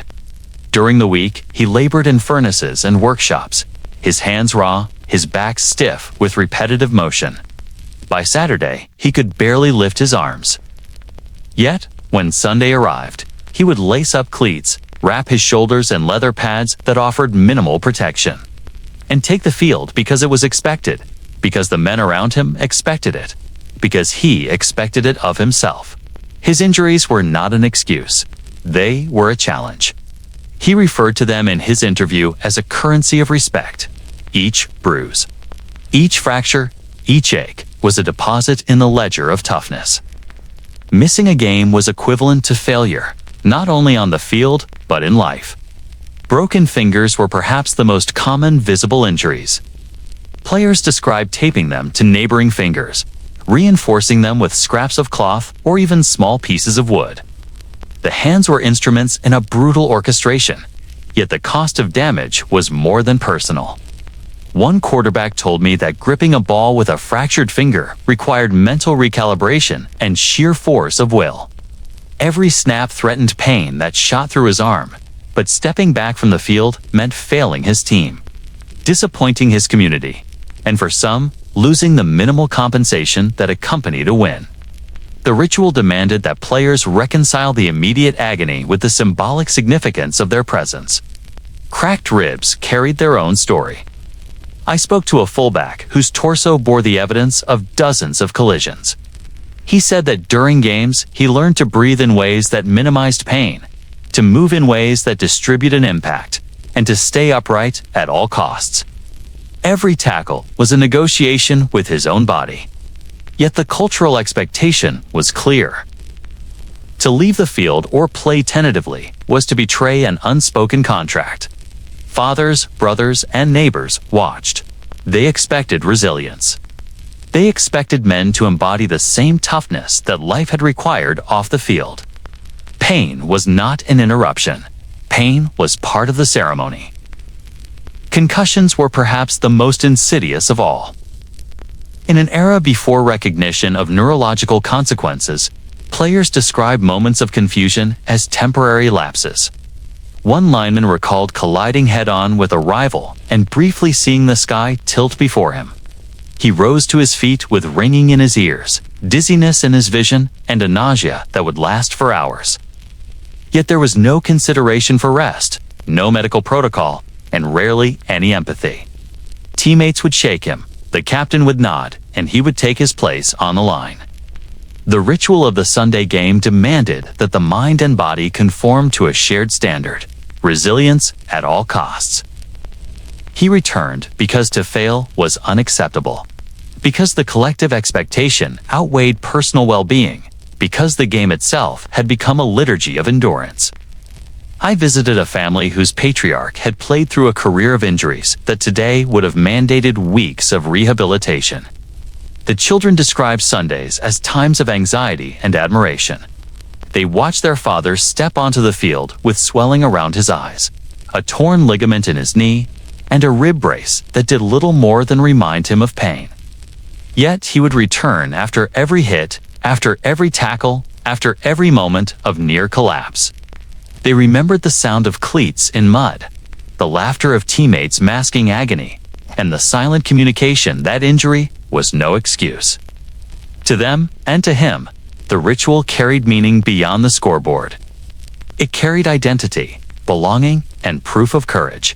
Some players spoke about the mental preparation required to return to the field injured. The ritual began the night before. They visualized the movements that minimized pain. They rehearsed the maneuvers that allowed them to evade impact when possible. They relied on sheer willpower, telling themselves that every missed tackle, every faltered run, would be a personal failure that extended beyond the game. One former running back explained that the anticipation of physical torment was worse than the pain itself. Knowing that he would step into collisions while his body was compromised created a tension that followed him from Saturday night through the final whistle. Yet, each Sunday, he accepted it, embraced it even, because the ritual demanded participation. The culture surrounding injured players reinforced the ritual. Fans in small towns attended games not only to witness athletic skill, but to witness bravery. Communities admired those who endured through adversity, and men understood that admiration was part of the reward. One player told me that even minor injuries were concealed from spectators to preserve the illusion of strength. A fractured wrist could be hidden with padding and cloth. A bruised eye could be covered by sweat and shadow. To reveal vulnerability was to invite criticism, to appear weak, to disrupt the sacred expectation of participation. Playing through injury was not merely a personal choice. It was a communal obligation. The Sunday ritual also connected to survival. Many early players relied on the modest pay from games to supplement wages from factory work or to bring food home to their families. Skipping a game could mean loss of money or resources. Enduring injury was economically necessary. The physical suffering was weighed against the tangible benefit of a small paycheck, a steak dinner, or groceries. Players accepted these conditions because they were both culturally and financially imposed. Participation was an act of courage and necessity, and the cost was rarely optional. I remember reading a newspaper column from the 1920s that praised a lineman for returning to the field with a broken hand. The reporter marveled at his toughness but made no mention of the risk, the long-term damage, or the personal pain involved. The column treated endurance as a spectacle, valorizing suffering while ignoring consequences. The ritual was reinforced in print, in conversation, and in community memory. Men internalized the expectation that football required suffering as a measure of value. Over time, injuries accumulated. Some players described decades later the long-term effects of repeating the Sunday ritual week after week. Chronic pain, limited mobility, and memory issues were all traced back to seasons where stepping away was not an option. Yet, in the moment, the expectation was simple. The game demanded participation, and participation meant returning regardless of injury. For those men, there was no luxury of rest. The ritual was continuous, unbroken by reason or caution. Playing through injury was a measure of dedication, a manifestation of identity, and a declaration that one could endure more than anyone else expected. I once spoke with a grandson of a player who described Sundays in almost ritualistic terms. He said that his grandfather treated the field like a theater and his injuries like props. Each scrape, bruise, or fracture added authenticity to the performance. It was not about showmanship, it was about authenticity, about proving to oneself and the community that the body could withstand hardship. That endurance mattered more than comfort. That returning after injury was a moral act. The grandson remembered sitting in the stands with his siblings, watching a man limping from one play to another and feeling pride mixed with dread. The ritual was as powerful in memory as it was on the field.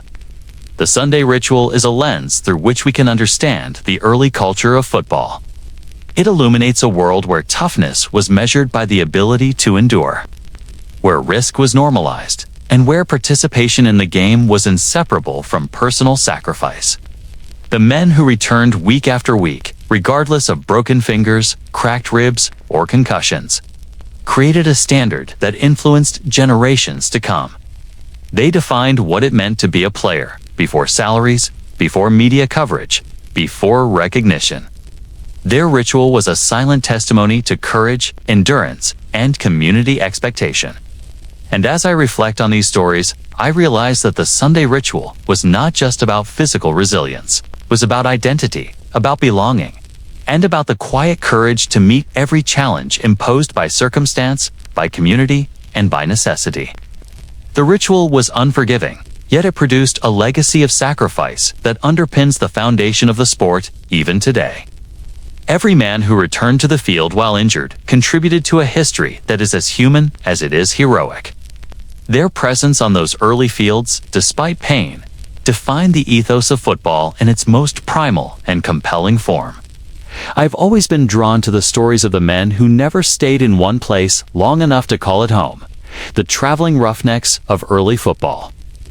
They were nomads, moving from town to town, chasing the promise of a few dollars, a hot meal, and the fleeting respect of spectators who would applaud them for an afternoon and forget them the next. They carried their lives in a battered bag, their bodies in various states of repair, and their reputations in whispers that followed them along the muddy roads and worn rail lines. Unlike the stars who would later dominate headlines, these men were shadows, their labor and sacrifice etched only in the memory of the communities they briefly inhabited. Yet without them, football could not have survived. In the early years, stability was a luxury few players could afford. Factory teams offered some structure, but the majority of semi-professional leagues were transient. Teams formed and disbanded within a season. Owners were often local businessmen with limited resources, and players became itinerant laborers, moving wherever a game promised any form of compensation. Compensation was rarely in cash alone. Sometimes it was a steak for dinner, a night's lodging in a boarding house, or a case of beer to share with teammates. Money was intermittent, food was vital, and recognition was ephemeral. Yet the Roughnecks persisted. Their livelihoods, and in some cases their very survival, depended on the ability to endure both physical punishment and social instability.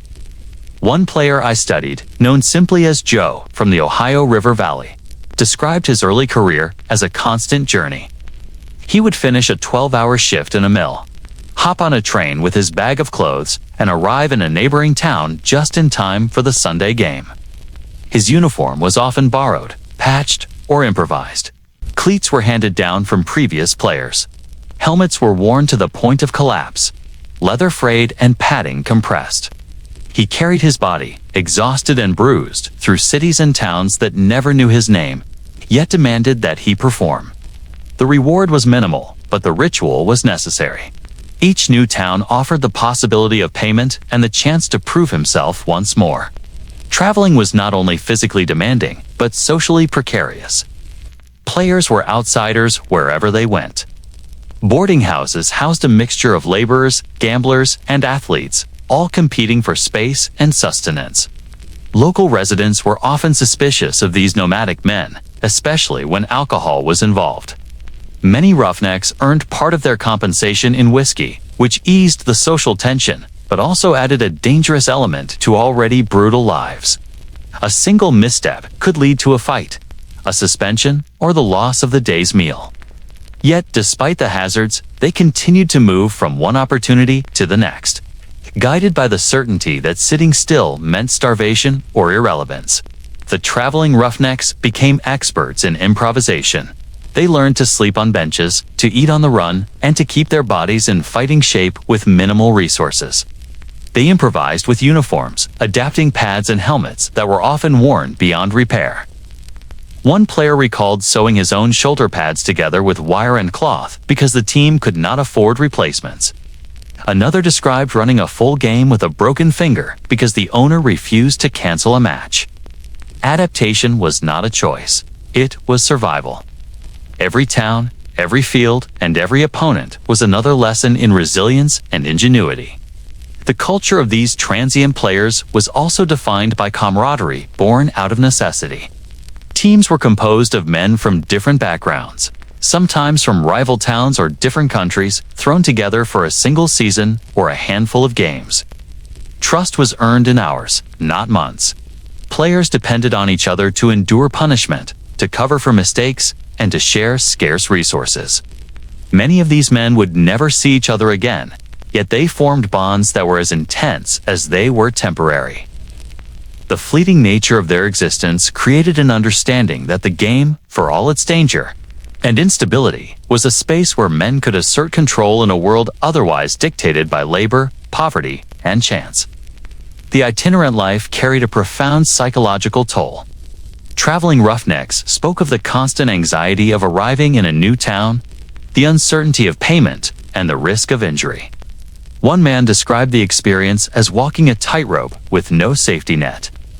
A misstep, a mistimed tackle, or a single bad decision could mean the end of a season, a week without income, or a permanent injury that ended both his athletic and working life. Yet the uncertainty was tempered by an almost religious devotion to the game.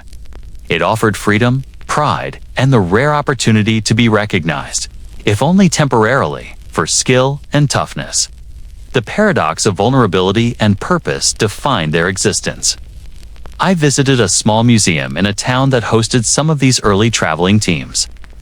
Old photographs depicted players with sunburned faces, ripped uniforms, and hands scarred from labor. There were no records of wins or losses. The newspapers mentioned them only in passing, if at all. Yet the essence of their stories was clear. Each player was both expendable and heroic. Their movement from one game to the next was a silent defiance against the constraints of economic necessity and physical danger. They were the lifeblood of football's early survival, yet their names vanished as quickly as they appeared. Even in professional circuits, traveling roughnecks remained integral. The early NFL itself depended on men willing to relocate with minimal security. Rosters were fluid, and a player might appear for one team one week and another team across the state the next. Payment was inconsistent. Sometimes it arrived in cash, sometimes in food, and sometimes in promises. Travel conditions were primitive. Trains were cramped, roads were rough, and accommodations were often no better than a barn. Players endured all of it for the fleeting rewards of performance, the camaraderie of teammates, and the hope of future opportunity. They were the engine driving football forward, while stability remained a distant promise. The toll of this lifestyle extended beyond the physical and social. Many traveling roughnecks carried guilt for being absent from their families, shame for being unable to provide consistent support, and anxiety about the next opportunity. One player described nights alone in unfamiliar towns. nursing bruises and injuries while thinking of children he might never see play. Another spoke of loneliness as a constant companion, tempered only by the temporary bonds formed on the field. The movement from town to town was both liberation and burden, a delicate balance between survival and sacrifice. Despite their hardships, these men left a profound imprint on the culture of football. Their perseverance, adaptability, and courage established traditions of toughness, teamwork, and commitment that echo in modern sport. They normalized endurance through pain, mobility through instability, and dedication without expectation of reward. Every small town that hosted a traveling team witnessed a form of football that demanded more than skill.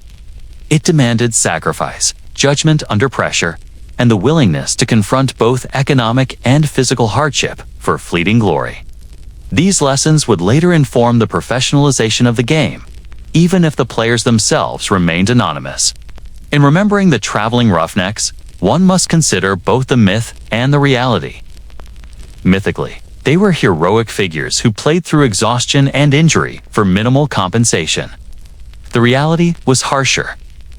They were often hungry, overworked, and underpaid. Yet they persisted because the game offered meaning beyond material reward. Football became a lens through which they asserted control over their lives, demonstrated courage, and carved fleeting moments of dignity. Every field they crossed, every town they entered, and every game they played contributed to the evolution of a sport that would later be celebrated, commercialized, and memorialized often without acknowledging their contributions.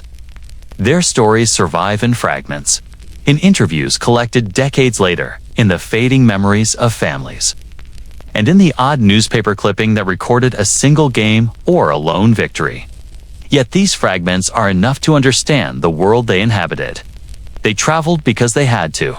They played because they needed to, and they endured because there was no alternative. Without the traveling Roughnecks, football's early years would have been far less dynamic, far less resilient, and far less compelling. They were the nomads, the wanderers, the unsung architects of a sport built on movement, courage, and sacrifice. I remember the smell first old oak soaked with generations of spilled beer, cigar smoke clinging to every beam, and the bite of cold air slipping in every time the tavern door swung open. If early football had a boardroom, think this was it. A dim back room behind a bar where money changed hands in silence and reputations were made or destroyed before midnight. People imagine the early NFL with paperwork, commissioners, and contract negotiations resembling something even remotely professional. But the truth is simpler and a whole lot grittier. In those days, a man's entire football career might be decided in the time it took a bartender to pour a whiskey and slide it across the table. Some of the greatest players I ever mentored, the greatest stories I ever witnessed, were born behind tavern doors. You didn't go in there unless you wanted something, a chance to play, a chance to get paid, or a chance to escape the factory floor for one more Sunday before your body gave out. Every team had its own spot, but they all shared the same unspoken rule. What was agreed to in the back room stayed in the back room unless someone decided to break bones over it. Teams didn't have front offices. They had patrons, usually the local bar owner, wealthy farmer, or factory foreman, who decided, for reasons of pride or boredom, that his town deserved to field a football team. They didn't draw up contracts. They bought rounds. They didn't negotiate terms. They placed bets. And the players, desperate for anything resembling stability, would sit at a sticky wooden table waiting for the moment when a man with a heavy coat and heavier wallet motioned them over to talk business. You didn't say no to that gesture. You didn't hesitate.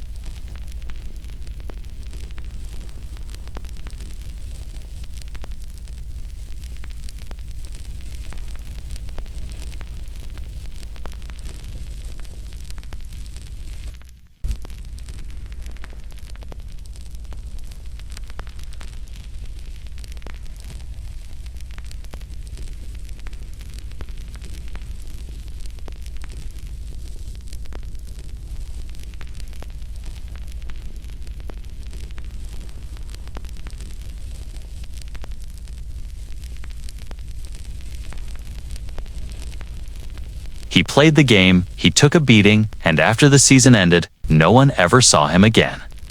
That was common. In those taverns, careers came and went like drafts of cold air. And the owners weren't the only ones doing business. Players made deals with each other too, short-term alliances for survival in a league still figuring out what it wanted to be. A lineman might promise to protect a running back better if he got a cut of whatever payment came that week. A punter might wager his share of the post-game whiskey on whether he could drop a ball inside the opponent's 10-yard line. The money was small, but the pride was enormous. Every deal, no matter how bittersweet or desperate, felt like the beginning of something. That hope was the only real currency many of us had. But not everything in those rooms was honorable. Because not everyone who walked through the back door had honorable intentions. I saw owners slip referees a little something extra to look the other way. I saw captains negotiate behind their players' backs, taking a larger share of the payout while promising the team nothing more than a good effort. And I saw players, some brilliant, some broken, who accepted unfair terms because they needed the money or the meal more than they needed dignity. Football was played on the field, but the game behind the game unfolded in these tavern corners where everyone learned that loyalty had a price and courage had consequences.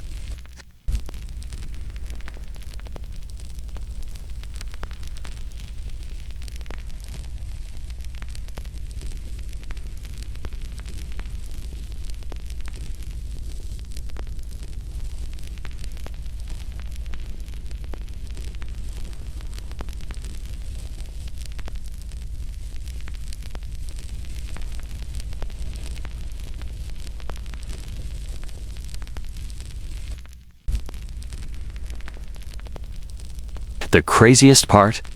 Those were some of the best nights.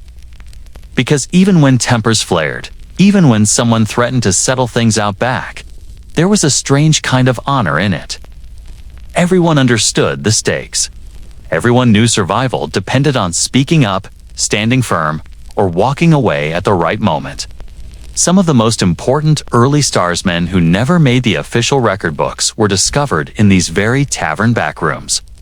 A traveling roughneck looking for work might walk in, hear that a local team needed a substitute for Sunday, and suddenly find himself on the field in front of a roaring crowd of 200 locals who treated football as life or death. If he played well, he might be invited back. If he played great, he might be offered a better meal or a better bed. Didn't matter if he stayed 1 week or 1 season. The tavern was the gateway. That was how talent moved in the early game, not through scouts or agents, but through bar tabs and gossip. Bets, too, shaped careers. Owners didn't just wager money on their teams. They wagered pride, position, and sometimes property.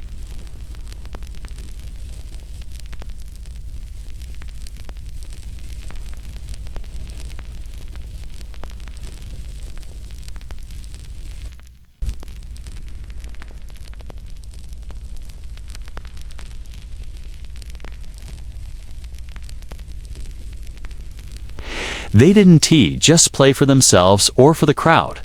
They played for the man who had risked something in that tavern and expected his players to bleed for the outcome.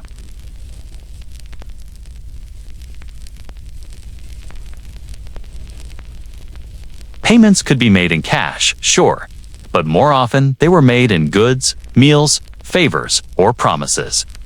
I knew players who walked away with chickens, with sacks of potatoes, with winter coal, with borrowed tools they never returned. Payment wasn't a transaction. It was a negotiation of needs. And in a world where everybody was breaking down and every paycheck was uncertain, needs mattered more than pride.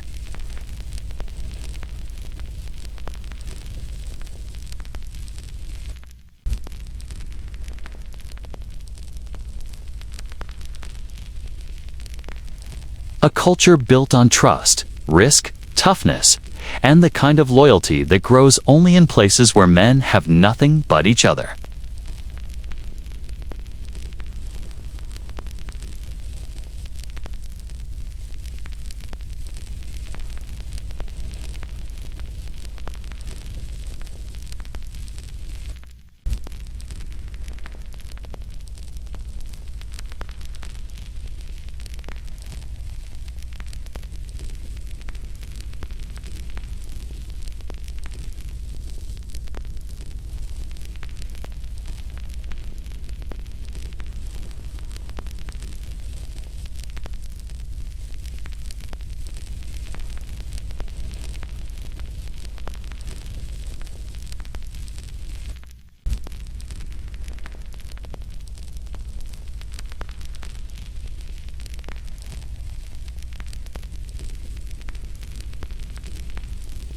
I remember the exact moment when the world around football seemed to shift subtly at first, like a slow change in the temperature of a room. And then, all at once, with the force of something far bigger than any one town, any one team, or any one man. For years, the game had lived in the margins, surviving on the toughness of mill workers and miners, funded by bar owners and factory foremen, and shaped not by rules, but by whatever two captains could agree on before kickoff. It was a rough, unpolished sport, half athletic contest, half street fight, all heart. And then, almost overnight, it collided with something no one expected. Organization, structure, ambition. The dream that football could be more than a regional spectacle or a Sunday diversion for men whose bodies were already worn down by Monday through Saturday. The birth of the professional game wasn't a single moment. It was 1,000 small collisions, each one driven by the tension between the old, wild version of football and the new forces trying to discipline it into something that could survive beyond tavern contracts and back-alley negotiations. In one breath, you had teams still built around factory pride men who worked the foundry by day and played guard or tackle by night. In the next, you had cities forming official athletic clubs, investors whispering about travel schedules, and newspapers beginning to print standings, scores, and slowly, cautiously player names. Football was no longer just a local proving ground.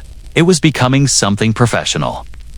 But professionalism, even in its earliest form, didn't arrive cleanly. It arrived like everything else in those days, through conflict.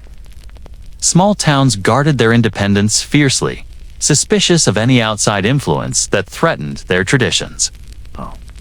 The Roughnecks didn't trust anyone in a suit. The owners didn't trust anyone who couldn't take a hit. And the early organizers, men who believed football could become a national institution, had to find a way to unite these worlds without breaking the fragile culture that had kept the sport alive. It's easy to look back now and say progress was inevitable. But when you were on the ground, living it, nothing felt guaranteed. In the early 1900s, talk of professional leagues sounded almost arrogant. Football was too fractured, too local, too wild. Every region had its own unofficial rules. Every captain had his own interpretation of what counted as fair play. Some towns allowed the flying wedge, others banned it. Some permitted forward passes before the rules committee made them legal. Others outlawed them even after they were approved. Travel was inconsistent, officiating was subjective. And team rosters changed week to week depending on who was healthy, who was paid, and who had been lured away by another team promising a bigger meal. But slowly, almost reluctantly, the sport began to stretch beyond town borders. It started with challenges letters exchanged between captains who wanted to prove that their mill town was tougher, stronger, and more disciplined than the next. Those letters turned into scheduled games. Those scheduled games turned into travel. And travel, as rough as it was, forced teams to begin behaving like something more than loose collections of local laborers. They needed consistency. They needed organization. They needed a standard. I remember those early road trips well. The players packed their belongings into canvas bags, boarded rickety buses or open bed trucks, and traveled for hours across muddy roads just to play on a field half covered in snow or churned into slush by the game the night before. But in those miserable conditions, something miraculous happened. Players began to think about football not as a pastime, but as a profession. They talked strategy. They studied opponents. They remembered faces, tendencies, and tricks. That's when I realized the game was evolving. The push for organized leagues came from all sides, owners who wanted legitimacy, players who wanted fairer pay, and towns that wanted recognition beyond their borders. By the time the first official leagues began forming, there was already a deep hunger for order. Not structure for the sake of rules, but structure that could make the sport sustainable. Men were tired of being paid under the table. They were tired of injuries, ending their livelihoods with no support. They were tired of promising teams that folded overnight. And yet, For all its flaws, the old version of football had something irreplaceable its soul. Every attempt to professionalize the sport had to reckon with that reality. The town teams weren't just athletic groups, they were reflections of the communities that built them. A steel mill team played like steelworkers fought. A mining town team played like men familiar with the darkness and danger underground. That identity mattered.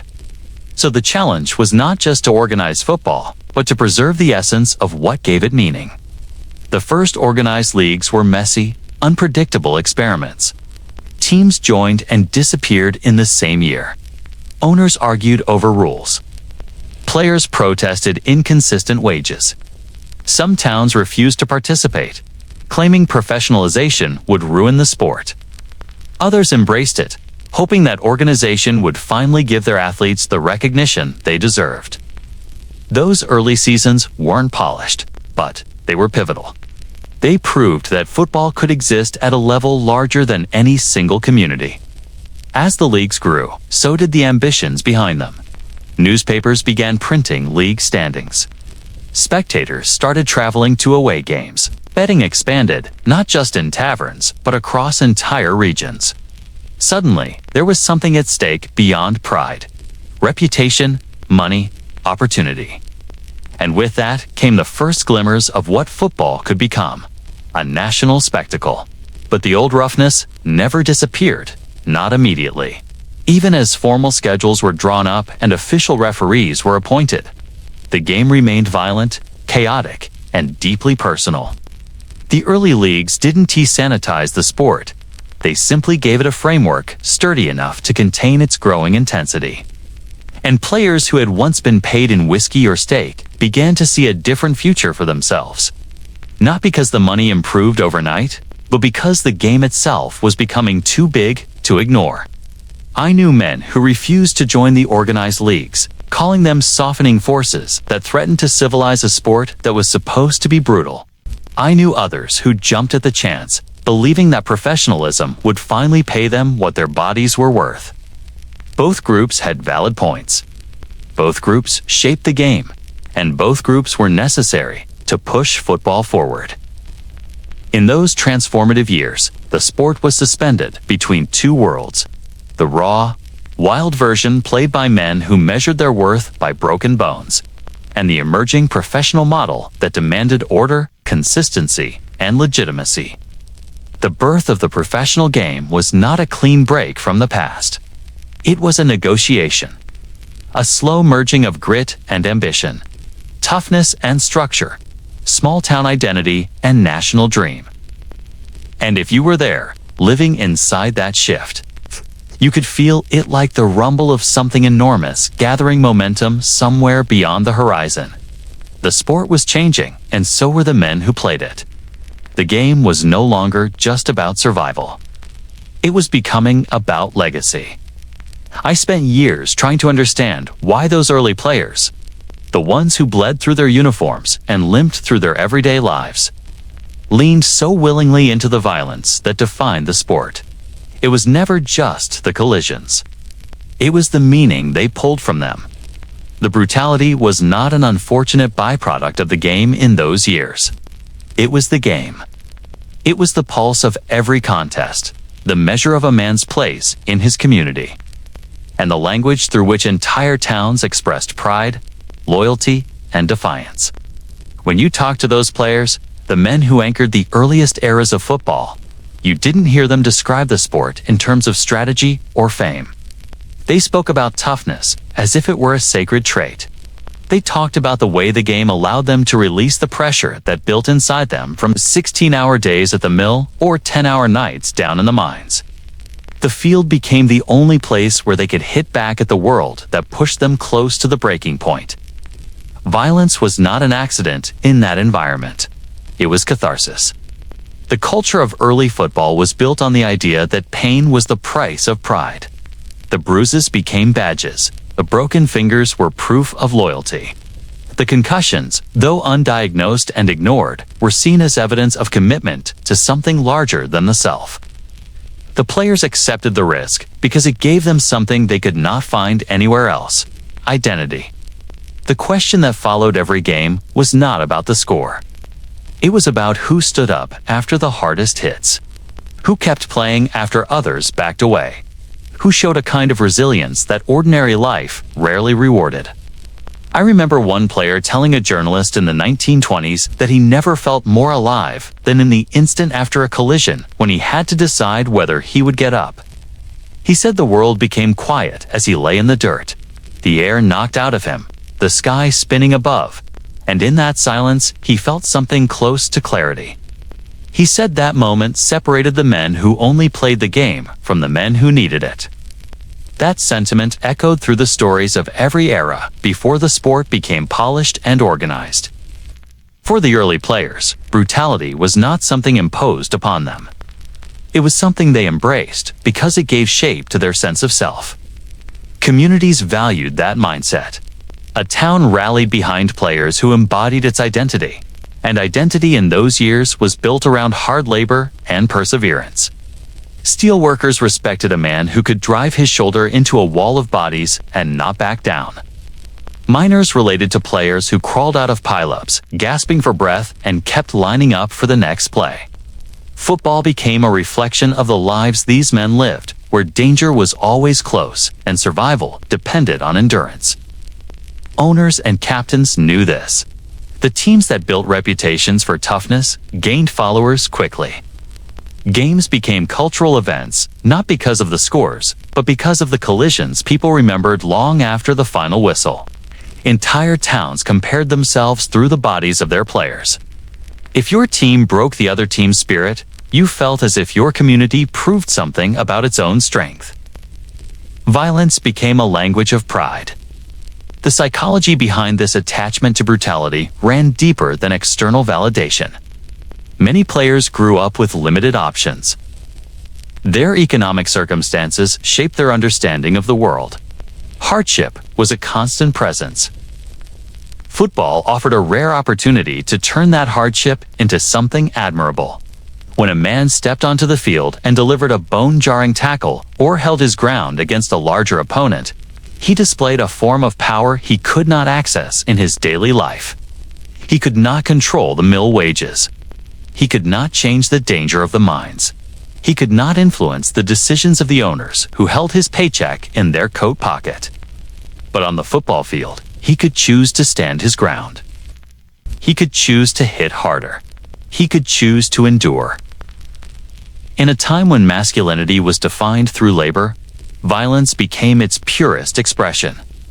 A player who walked off the field covered in dirt and sweat and blood carried the respect of his peers, even if he earned no money for the effort.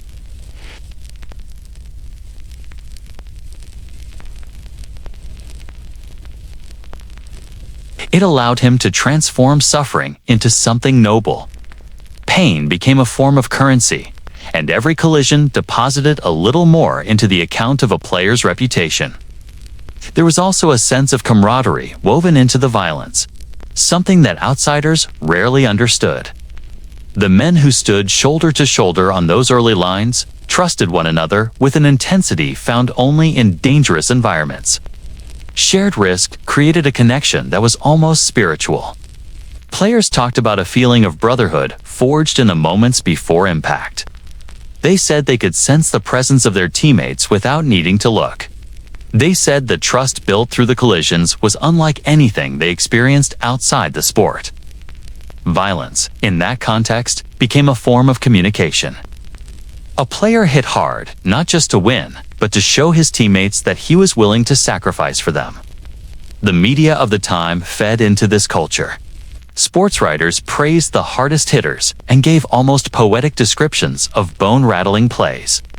They called certain players Iron Men or human battering rams. Fans loved it. Newspapers sold more copies when they emphasized the physicality of the game.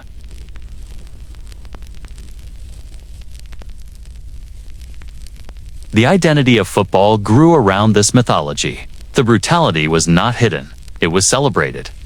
As the game evolved toward professionalism, the players who came from these brutal roots struggled to adjust.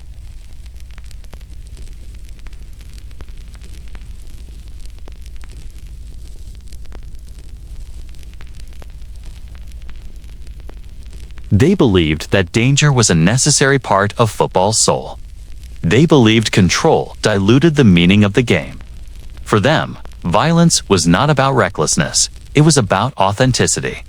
But underneath all that pride and all that mythology lay a reality that few acknowledged at the time. Many of those men carried the scars of that identity for the rest of their lives. They walked with permanent limps. They lived with headaches that never stopped. They lost their hearing or their memory or their ability to work.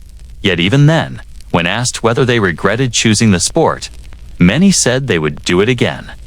Not because they enjoyed the pain, but because the brutality made them feel like they mattered. The game allowed them to be more than anonymous laborers in a vast industrial machine.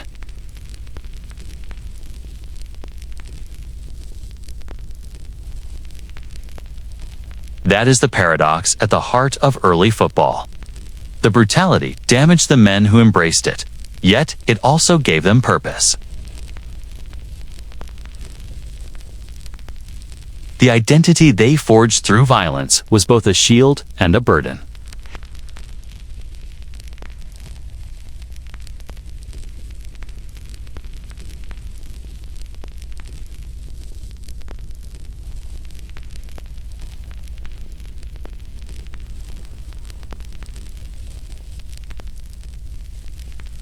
Their stories remind me that football was never just a sport. It was a reflection of the lives and struggles of the men who built it. Men who believed that sacrifice was the highest form of strength. I remember the way a town could breathe through its players. In those early decades of football, a team was not just a team. It was the beating heart of a community that carried its struggles, its hopes, and its pride into every contest. They were symbols of what the town believed it represented. When a player pulled that jersey over his shoulders, he carried far more than his own ambition.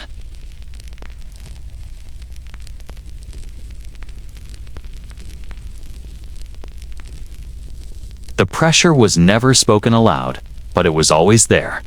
It hung in the air like the smell of iron from the foundries or coal from the mines. There were towns where the mills dictated the rhythm of life.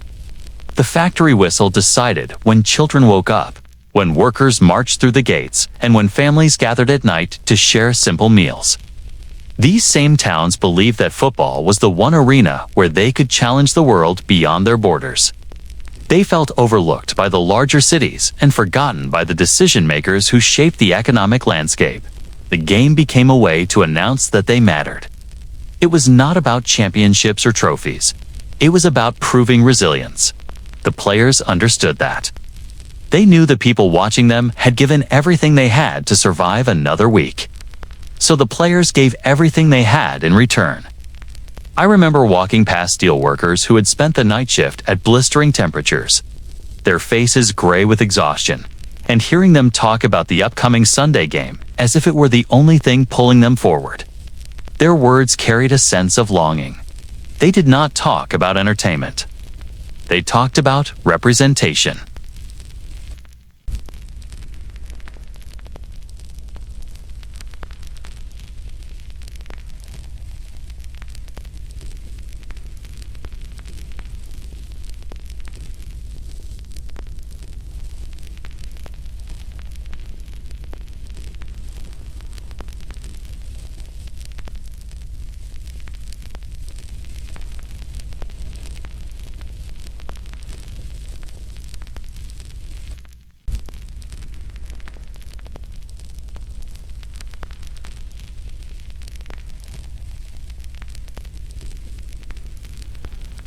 A loss could hang over the grocery store aisles like a storm cloud.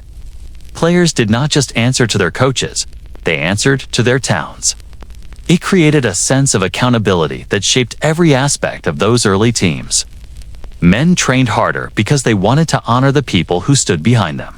They played through injuries because they felt that quitting would dishonor the pride of the community.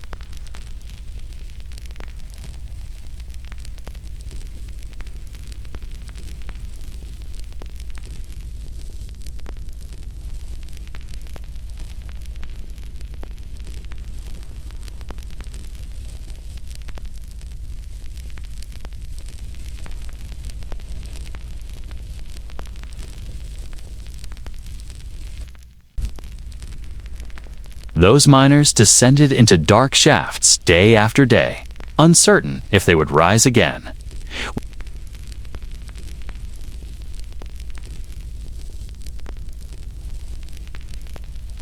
When a lineman held the line against a more powerful team, they saw the embodiment of their own struggle against forces that tried to crush them.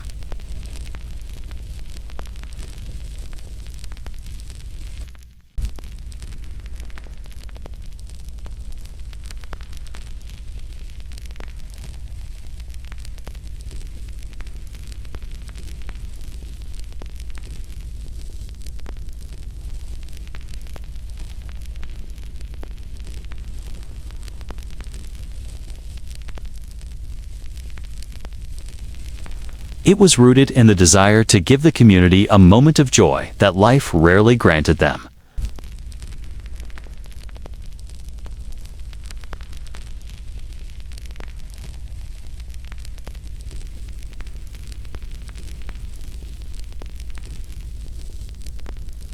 If the mill was known for its precision, the team tried to reflect that with clean discipline.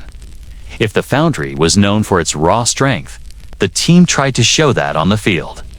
A victory over another town meant more than bragging rights. It meant that the factory workers could hold their heads higher on Monday morning. It meant that the town could stand a little taller. The players felt that pride deeply. Many of them worked in the same factories. They stood beside the same men who shouted their names from the sidelines. They felt the responsibility to make those men proud. The pressure could be overwhelming at times. A player might carry an injury that made sleep nearly impossible, but he would line up again on Sunday because the town needed him. The expectation to endure became part of the culture. The players carried the physical scars, but they also carried the emotional weight of representing people whose lives were defined by endurance. I knew men who felt crushed by that responsibility. They talked about sleepless nights before big games, not because of injuries or fear, but because they worried about letting the town down. They carried the anxiety of knowing that hundreds of people depended on them to deliver something to believe in. Some of those players never admitted that pressure publicly, but in quiet conversations. Far removed from the roar of the crowd, they revealed how deeply it affected them. They said the pressure felt heavier than any physical burden the sport placed on their bodies. Yet many players also spoke about the pride they felt when they stepped onto the field and heard the cheers of people who knew their struggles intimately. There was a sense of belonging that modern athletes rarely experience. They played for families who shared their hardships. They played for neighbors who had seen them at their weakest. They played for towns that lived through them.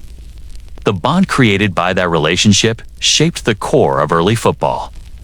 Over time, as leagues formed and the sport began to grow beyond local borders, that connection shifted. Professionalism introduced new dynamics. Money, contracts, and travel changed the landscape, but the memory of those early years never faded. The identity of the sport had already been forged. The game had been molded by communities that gave it purpose. The pressure those players felt became a foundation for the culture of football. The pride, the responsibility, the emotional weight.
I remember the homes where early football players returned after the games.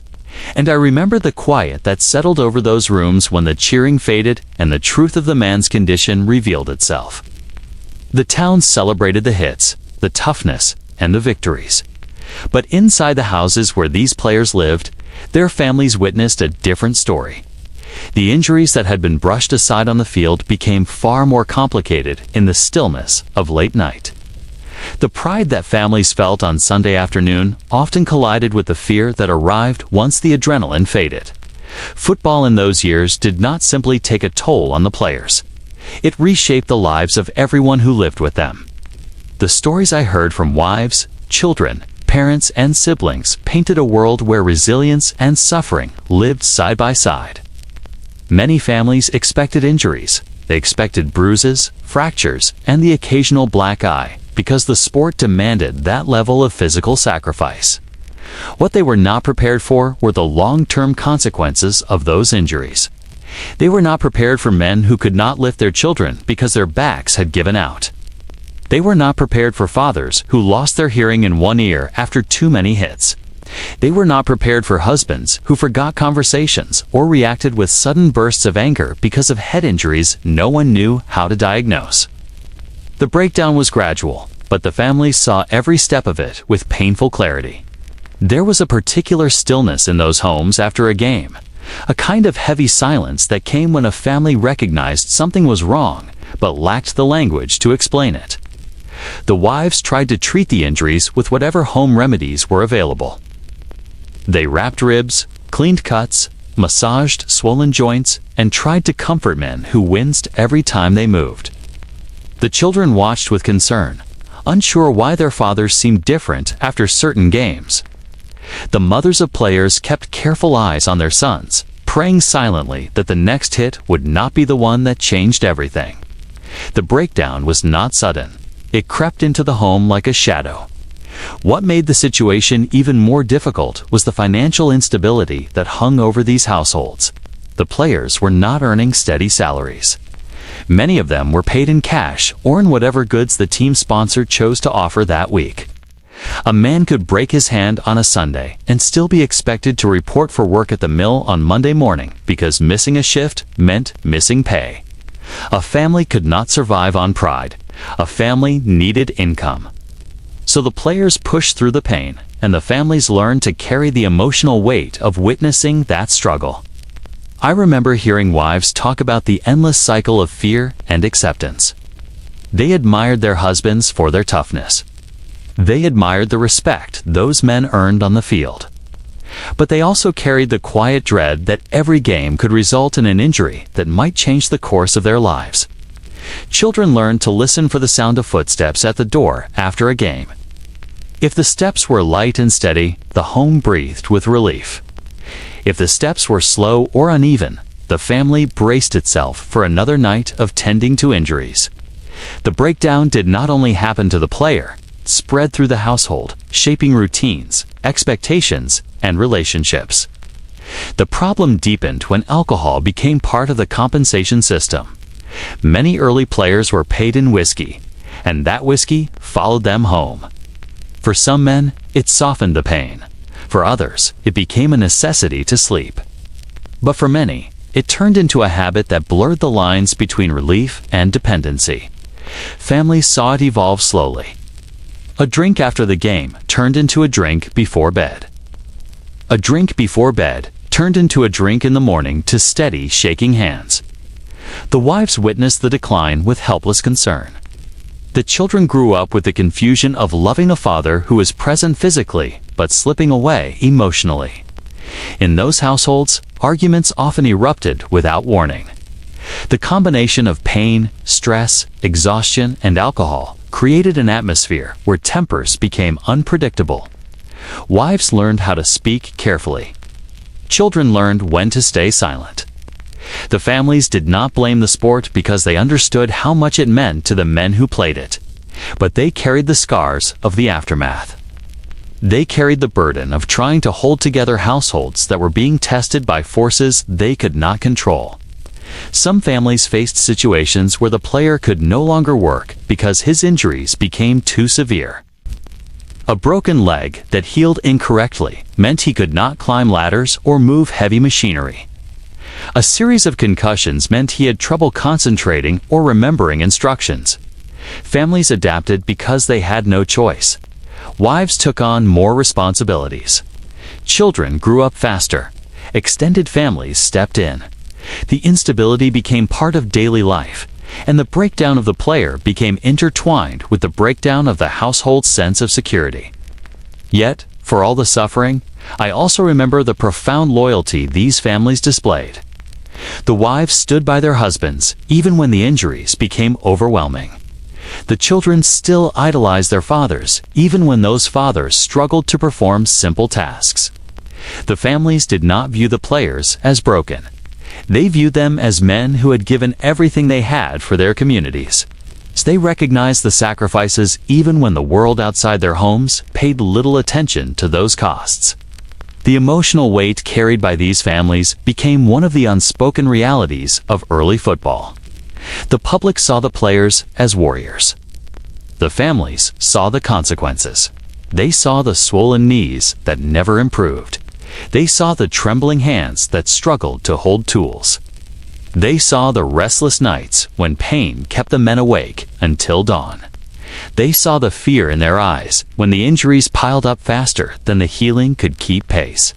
And they carried their own version of that pain, quietly and steadfastly. I met a woman once who told me that her husband changed after his final season, not in sudden or dramatic ways, but through small shifts in his personality that accumulated over the years. She said, he became distant at times, lost in thoughts he never shared. She said he became frustrated easily, especially when he could not do tasks he once performed without effort.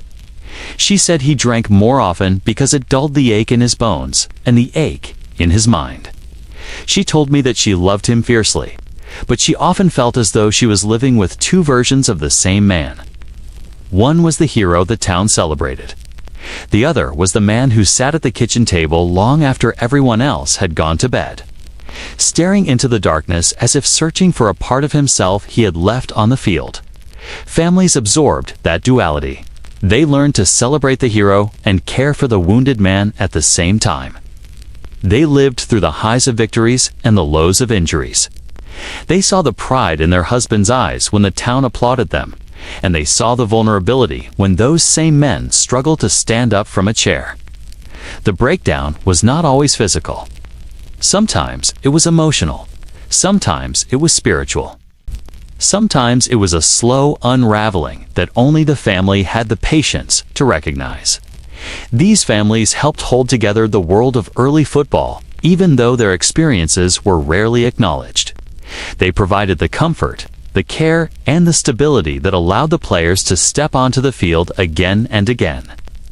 They were the backbone of a sport that demanded far more than it gave. And their stories remind me that the cost of football was never paid by the players alone.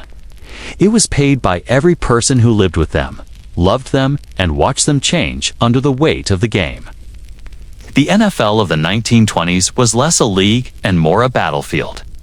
For players, the game was not a pursuit of glory or even fame. It was a raw, relentless survival exercise. The pay was meager, the injuries brutal, and the expectation unspoken but omnipresent. You played through the pain, or you were replaced. Unlike the modern era, where teams had rosters, medical staff, and injury protocols, teams in the 1920s were lean operations. Each roster was stretched thin, often with barely enough players to field a team. If you went down, there was no backup waiting in the wings. Someone else would take your spot, and there was no guarantee you'd get it back.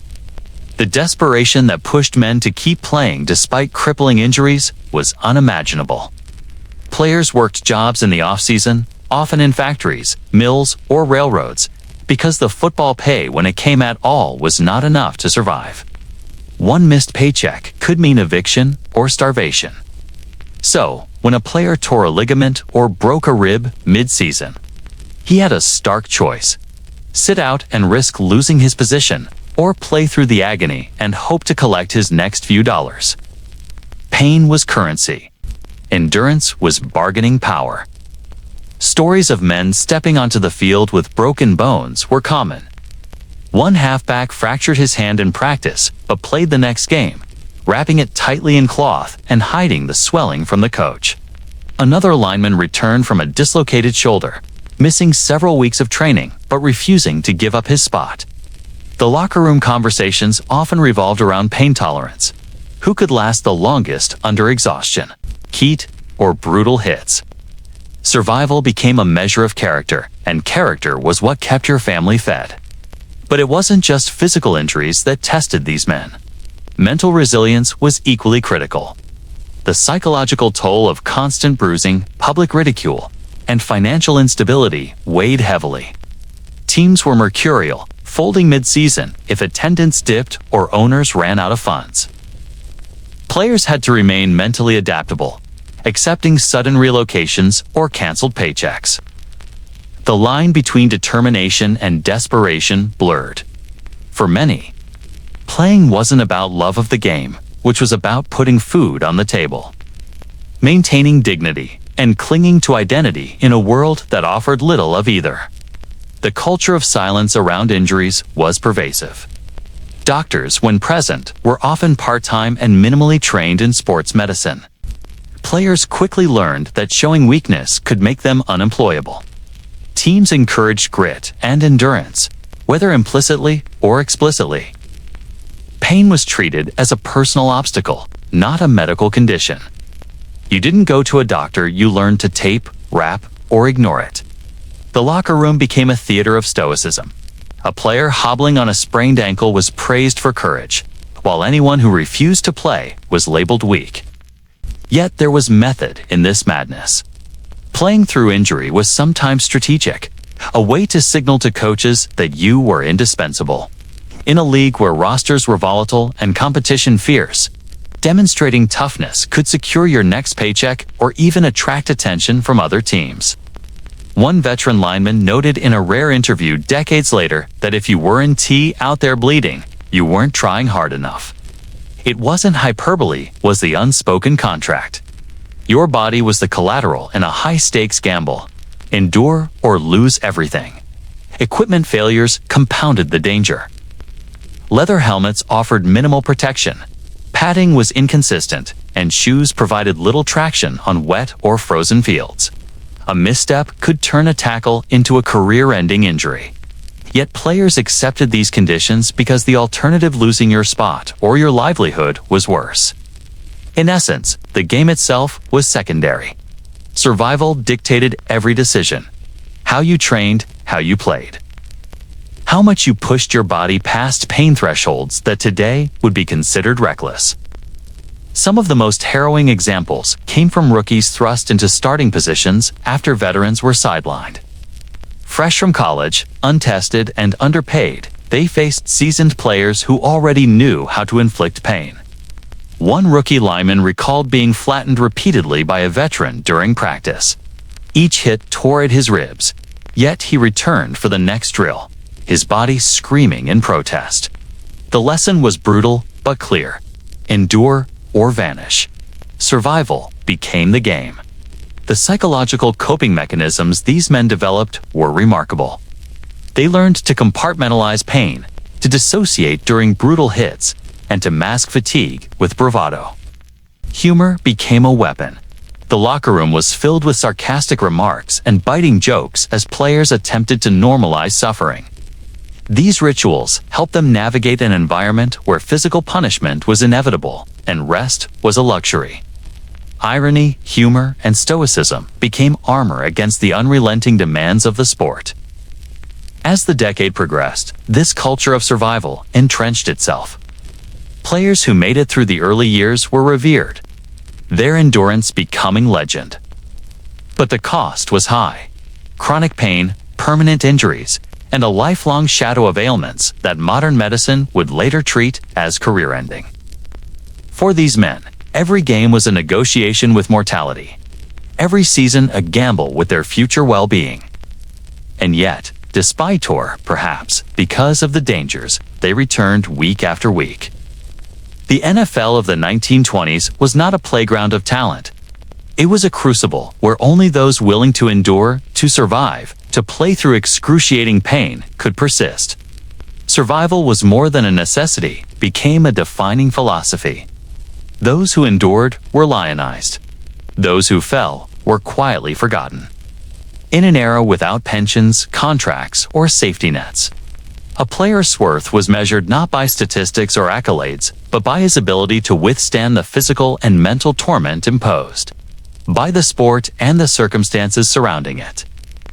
Football was life, and life offered no guarantees, only the brutal test of survival. In these early years, the NFL taught lessons that are almost unthinkable by today's standards. The men who played were warriors in every sense, resilient, relentless, and unflinchingly committed to showing up no matter the cost. They endured broken bones, internal injuries, exhaustion, and humiliation. They endured financial instability, uncertain employment, and the psychological toll of relentless competition. And through it all, they kept returning, driven by the raw necessity to survive in a world that offered little protection and fewer rewards. This batch of history reminds us that the modern NFL, with its medical protocols, concussion policies, and player unions, owes its existence to a generation of men who treated survival itself as the ultimate game. The echoes of their endurance, courage, and desperation reverberate through the league even now, reminding us that the game was forged in fire long before it became a spectacle of fame and fortune. I think back on those early fields, the broken grass browned by November winds, the smell of sweat and blood sunk into canvas jerseys. And I realize that the men who built professional football were never just athletes.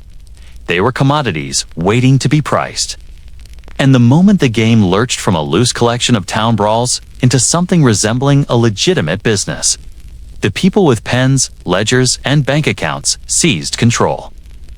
That was the moment organized exploitation began, not as a sudden shift, not as a single meeting behind some heavy oak door, but as a quiet, tightening of power around the players who needed the game more than the game needed them. By the time small clubs started calling themselves franchises, the men on the field were already being outmaneuvered. These players weren't naive. They understood drifting work, uncertain pay, and hard bosses. Most came from steel mills, freight yards, lumber camps, places where you worked until you couldn't, and then someone younger, stronger, and more desperate took your spot. Football was no different. What changed was the sophistication of the people running it. Owners began to recognize the profit potential, and once they did, the players' humanity became secondary to their value on a Sunday afternoon. I heard stories from old-timers whose hands shook, not from nerves, but from nerve damage. They'd talk about the moment they realized things had shifted. One described traveling to a game in Ohio and being pulled aside by the team business manager, a man who never touched a football but somehow dictated every condition of the players' lives. The manager handed out envelopes with half the money promised, explaining that the league share, the stadium fee, the travel deduction, and the equipment rental had all come out of their pay. The player asked to see the books. The manager laughed. That was the new reality: men bruised and bleeding on the field, while others reaped the rewards without ever having to tape a single broken finger. There was no union to challenge these arrangements, no player association, no collective voice. Men were scattered across towns and states, each one just grateful enough to be paid at all. Owners understood this, and they used scarcity as a weapon. If a player asked for more money, he risked losing his spot. If he threatened to sit out, owners reminded him that there were dozens of men just like him, men with families to feed, debts piling up, or reputations built on toughness they could not afford to betray. The early leagues didn't need contracts to control players. They used fear, loyalty, and hunger. Some of the most abusive practices came disguised as opportunity. A player would be told he could make bonus money for playing through injuries, only to discover that the bonus was never officially recorded. If he pushed back, owners conveniently forgot the promise or claimed the player misunderstood. Others were told their pay would increase once the team stabilized financially, but somehow the team never did. Meanwhile, gate receipts kept climbing. The same men who insisted they were barely breaking even could afford new suits, bigger offices, and political connections that ensured they kept their grip over the sport. And the players, these tough, resilient, proud men, felt the walls closing in. The system wasn't designed with their safety in mind. They didn't receive medical care. They received a handshake and instructions to toughen up. They didn't get guarantees. They got threats masked as negotiation. They didn't get time to heal. They got replaced.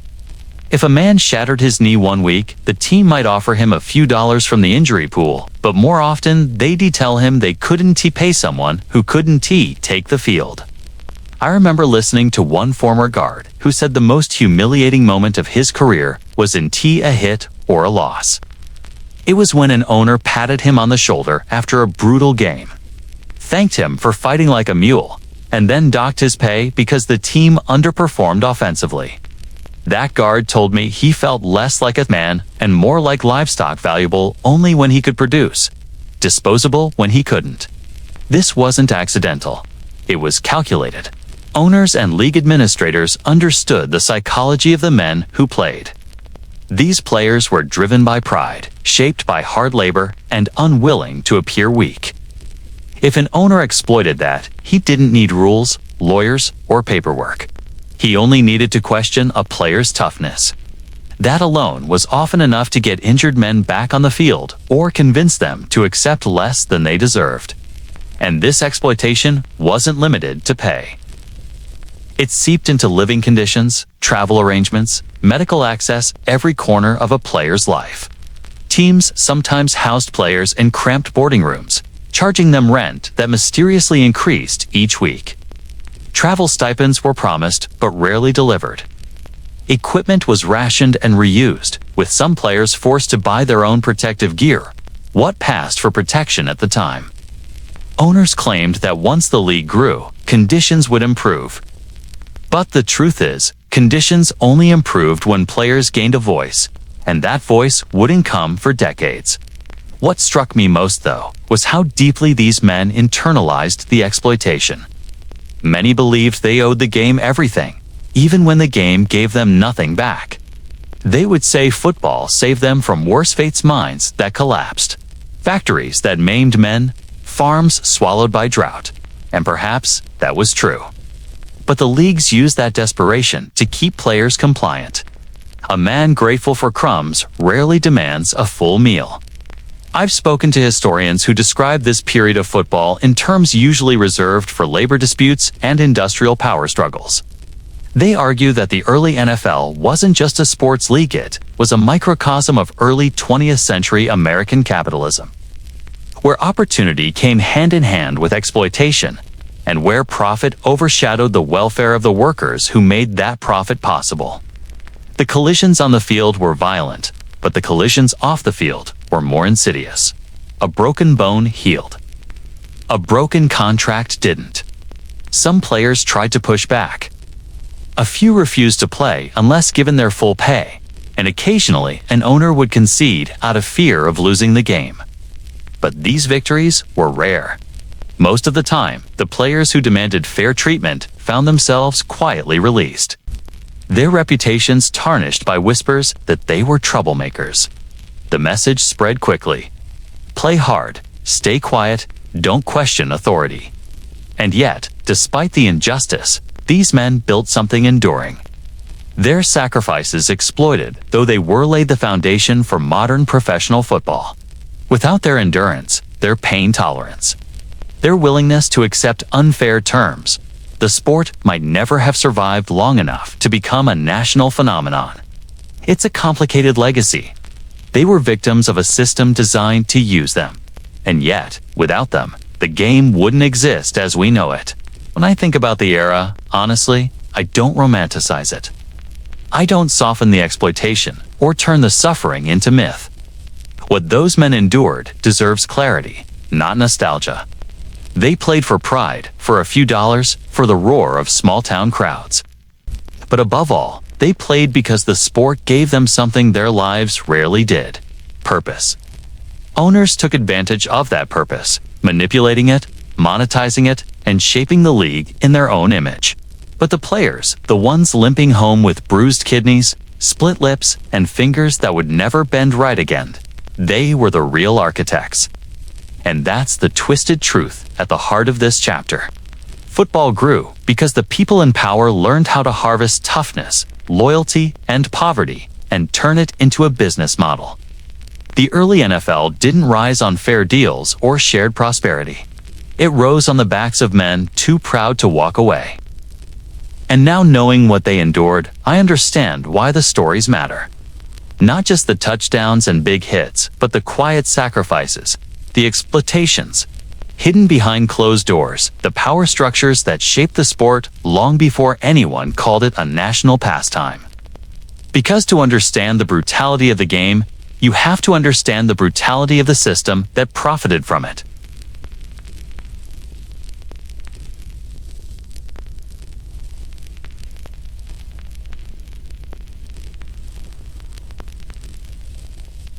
But the deeper I looked, the more I realized that the evolution of pay in this sport was not a ladder at all.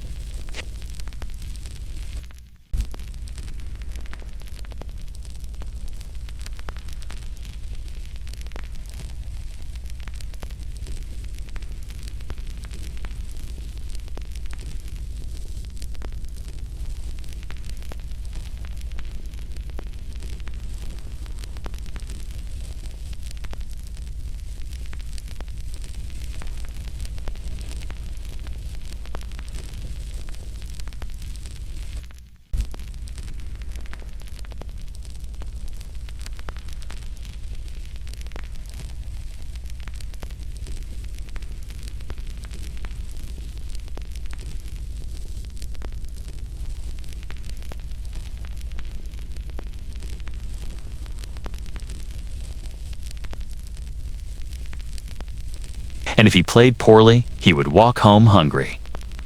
I have spoken with historians who told me that some early players referred to football as the best part-time job a poor man could get because at least it offered warmth and a full stomach.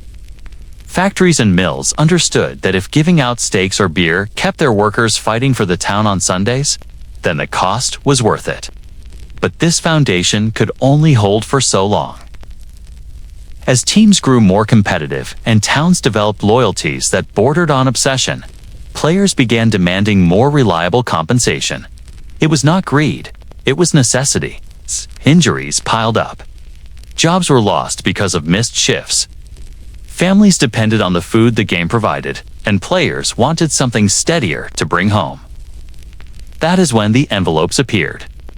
No one knows exactly who started the practice, but by the early 1900s, small, folded envelopes were exchanged behind taverns, at back entrances to factories, and in the corners of smoke-filled club rooms.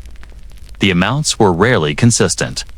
A star fullback might receive $10 one week and to the next.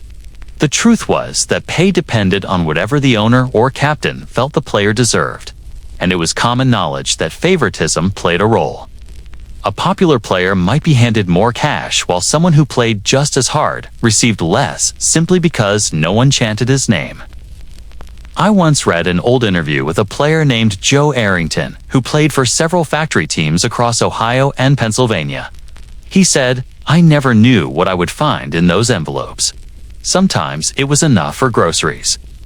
Sometimes it was enough for nothing at all. But I kept coming back because I loved the game, and because a man without choices will take whatever he can get." That honesty struck me because it captured the truth about early compensation.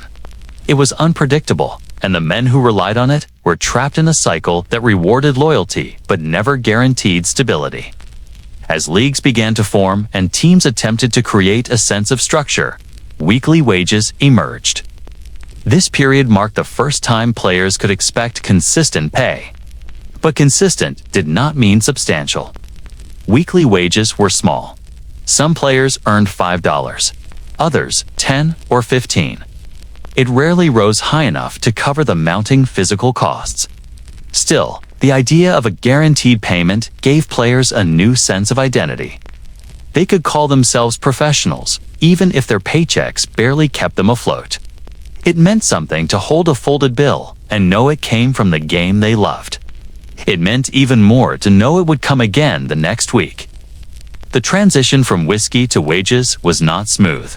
Many owners resisted it. The culture of barter was easy and cheap, and shifting to actual wages required money they did not want to spend. There were teams that tried to cling to the past by offering players both money and liquor, hoping that a bottle would soften the insult of a small payment. For many players, it did. Alcohol dulled the pain and helped them believe they had earned more than what the envelope suggested. But in the homes where wives watched husbands limp through the door, or where children learned to recognize the signs of another night spent nursing injuries with drink, the truth was plain. Compensation might have changed in form, but it had not yet changed in value. I remember reading the story of a player named Frank Delaney who worked in a steel mill by day and played football on the weekends. Delaney spoke about his pay during the 1920s. He said, "They gave me $7 a week and a hot meal if we won." I kept a tally in my head. I knew that every broken finger costs more than that. But I played because I wanted to do something that felt bigger than the mill. His words revealed the emotional economy that shaped these players. They were chasing meaning, identity, and respect at a time when money alone could not give them those things. Football became part of their sense of self, and compensation was only one piece of a larger, more complicated equation. The evolution of payment created new problems too. As wages increased, even slightly, players became more valuable as commodities. Teams competed to sign the strongest players, and offers became secretive and strategic. It was not uncommon for players to pretend loyalty to their hometown team while negotiating with rivals behind closed doors. Others drifted from town to town, choosing the highest bidder even if the pay was still modest. This new form of competition pushed early football closer to the modern game, but it also created tensions within communities. Some towns felt betrayed when their star players accepted money elsewhere. Others understood that loyalty could not fill a pantry or pay a doctor. The emotional cost of compensation became more visible as the stakes rose. With a few dollars on the table, injuries became more significant. A torn ligament could mean losing the next week's wage, and missing a game meant missing meals. Men pushed their bodies harder because the game was no longer a pastime. It was labor. It was work that bruised ribs, cracked bones, and left players struggling to breathe. Weekly wages gave structure, but they also increased the pressure to perform. The more football grew, the more players felt their worth tied to what they could endure. Historians often say that the shift from barter payments to wages was the turning point that defined the professional era. But I believe the more important transformation happened inside the players themselves. When they accepted money for their labor, they accepted the truth that the game was no longer a simple test of toughness or pride. It had become a job, and every job demands sacrifice. The early players knew this, even if they never spoke about it openly. They understood that every hit carried a cost that money could never repay. They lived inside that tension, proud to be professionals, but aware that professionalism came at a price they would bear long after their playing days ended. Looking back now, I can see that the evolution of compensation mirrored the evolution of the sport itself.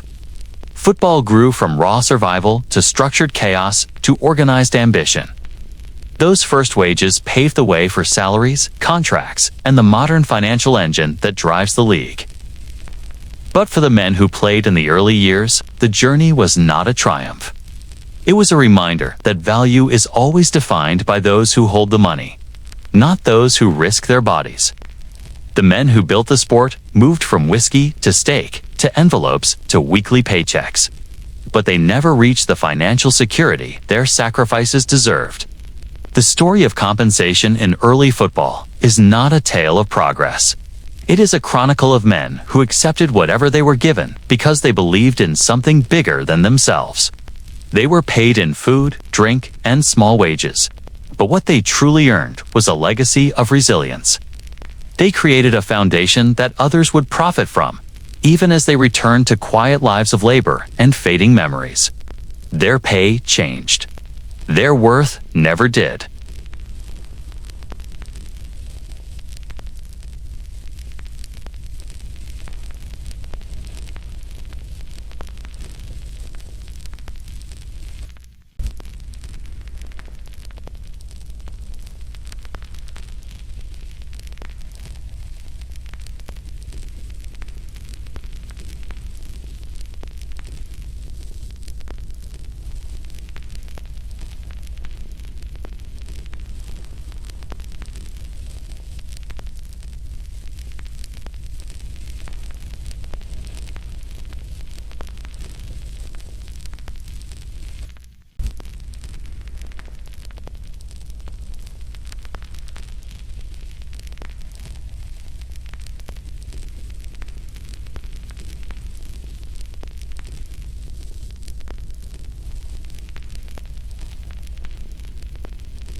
They were mill workers, miners, laborers, farmers, and immigrants who played because football offered one of the few escapes from the grind of daily survival.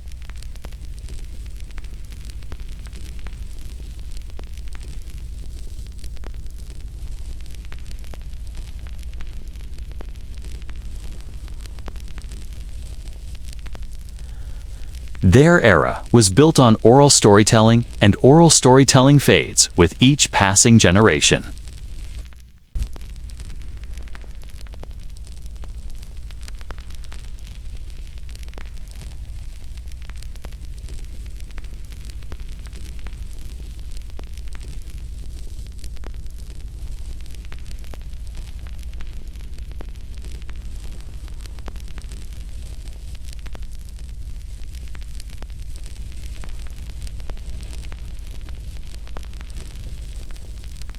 The early players lived inside a culture that treated them as entertainment rather than athletes, and when their playing days ended, the world simply moved on without them. Here's an old quote from a player named Carl Brunner who played on the prairies of Illinois around 1910.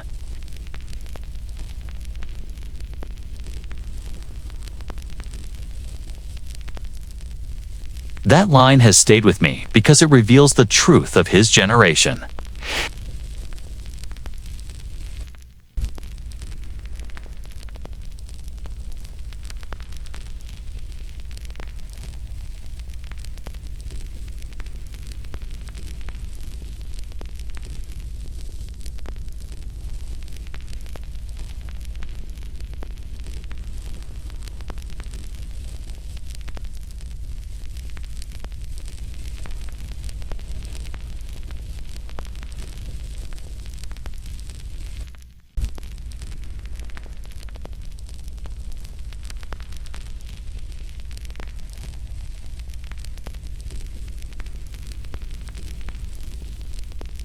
Amateurism was celebrated because it aligned with cultural ideals of purity, discipline, and gentlemanly conduct.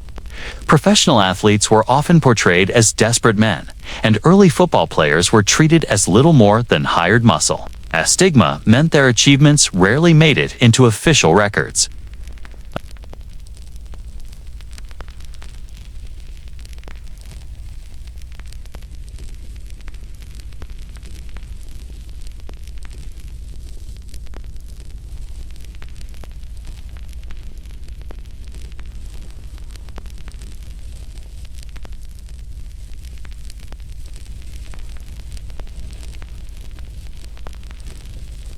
They wore uniforms that were never cataloged.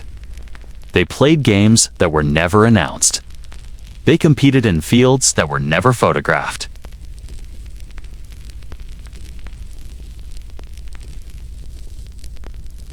I met a historian once who called them the lost bricklayers of football.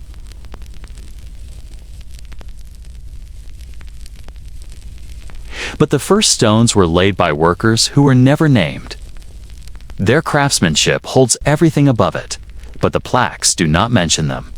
That metaphor captured the weight of what I discovered. Football's modern heroes stand on a foundation built by men who never saw themselves as part of anything historic. They were simply trying to survive, to belong, to feel the surge of adrenaline that made them forget the hours spent in factories or mines.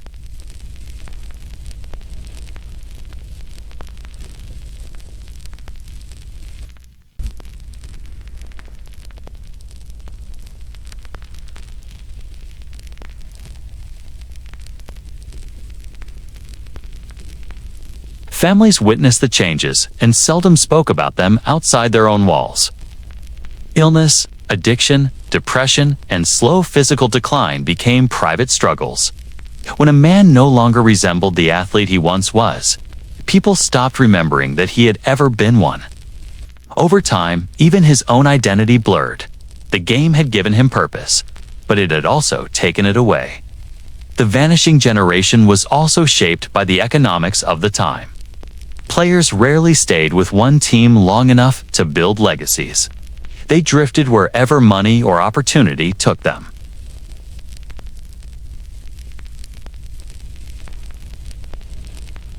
Without stability, relationships between players and communities were fragile. When they moved on, the memories of their performances stayed behind in bar talk and fading recollections, never written in permanent form. In later decades, when historians tried to reconstruct those early years, they found gaps too wide to bridge.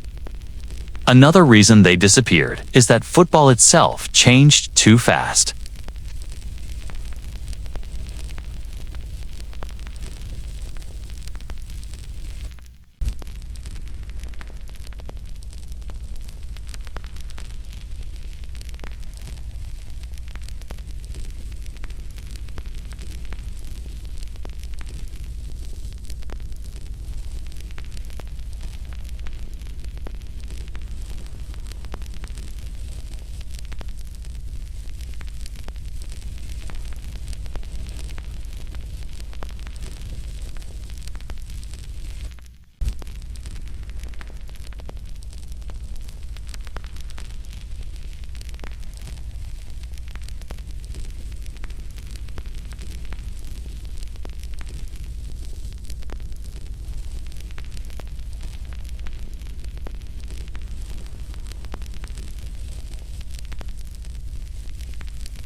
How many men lived entire lives without anyone knowing they once shaped a sport that would grow into a cultural force? Their disappearance is a reminder that history is not only written by the winners. It is written by those who have the privilege of being seen. The early players never had that privilege, and so they faded, one by one, into the margins. Yet even if their names are gone, their influence is not.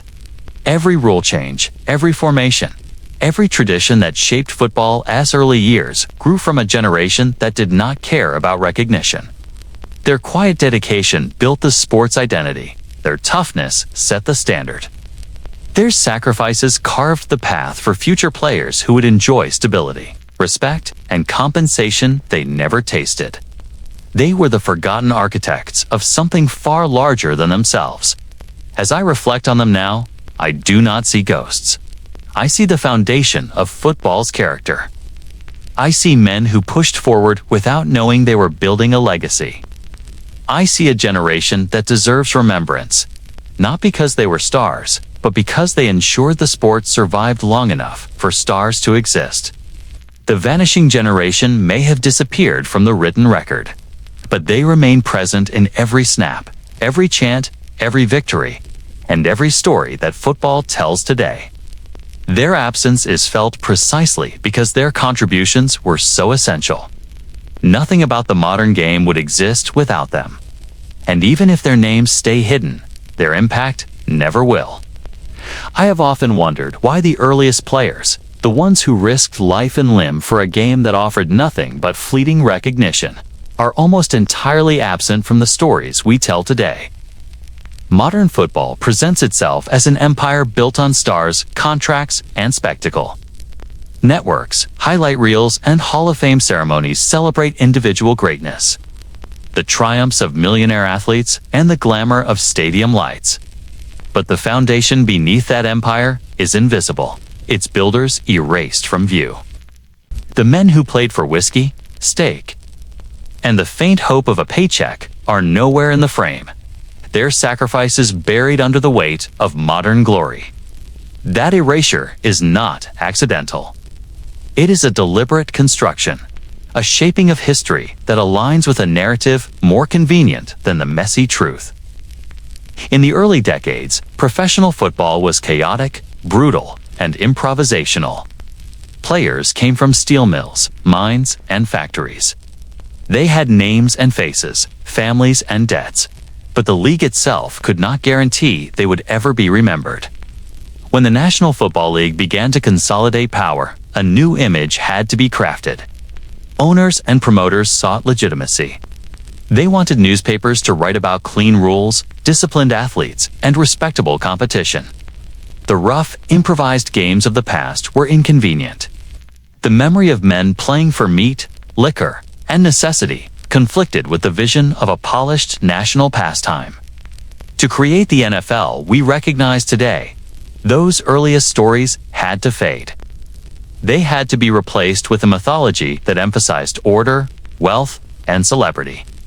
I think about the historians and archivists who tried to capture those early years. Some worked tirelessly, piecing together rosters from newspaper clippings, locating faded photographs, interviewing surviving players or their families. They reconstructed games where no one kept official scores and lined up names from team lists that were inconsistent or incomplete. But even these efforts are secondary to the grand narrative the NFL presents publicly. Hall of Fame exhibits highlight the achievements of later stars. Network retrospectives focus on championship dynasties, the stories of men who played in freezing Ohio fields, of players paid in envelopes of cash and groceries, do not fit neatly into that frame. They are inconvenient truths that disrupt the tidy story of progress and professionalism. To honor them fully would be to admit that the league's rise was built on a foundation of exploitation and invisibility. One of the most striking aspects of this erasure is how the league deliberately controlled memory. Early publicity often ignored player names, focusing instead on teams or sensational events. When newspapers reported on games, the emphasis was on the crowd, the play of the ball, or the novelty of the spectacle. The men who blocked, tackled, and carried the ball were often referred to generically. Ghosts in photographs, footnotes in reports. Even when players were recognized, their stories were shelved. Headlines shifted the next week, and the fleeting attention of journalists faded. Public memory, which relies on repetition and documentation, quickly omitted those who had no platform or institutional support. In the modern NFL, archives are carefully curated, but they begin in the era when exploitation had already erased its earliest subjects. I remember reading a passage from a sports writer in the 1920s who described an entire game with a single line. They played like men possessed, leaving the field bruised and bleeding. No names were recorded, no individual feats remembered. That line captures the paradox of early football. The physicality and bravery were extraordinary, yet the recognition was almost nil. When the NFL grew, the league chose to build a narrative around men who fit a more marketable ideal. Heroes were meant to be approachable, controllable, and suitable for publicity campaigns. Those who did not conform those who had played in taverns. For local teams, for meager compensation were quietly excluded from the canon. Their legacy, though immense, was systematically buried.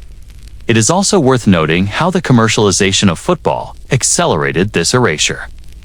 As gate receipts, merchandising, and media rights became significant, the league had to emphasize players who could attract fans and sponsors. Risk and poverty did not sell tickets in the same way that star power did. The early pioneers had a toughness that was almost mythic, but they lacked the branding that would allow them to survive in the cultural memory.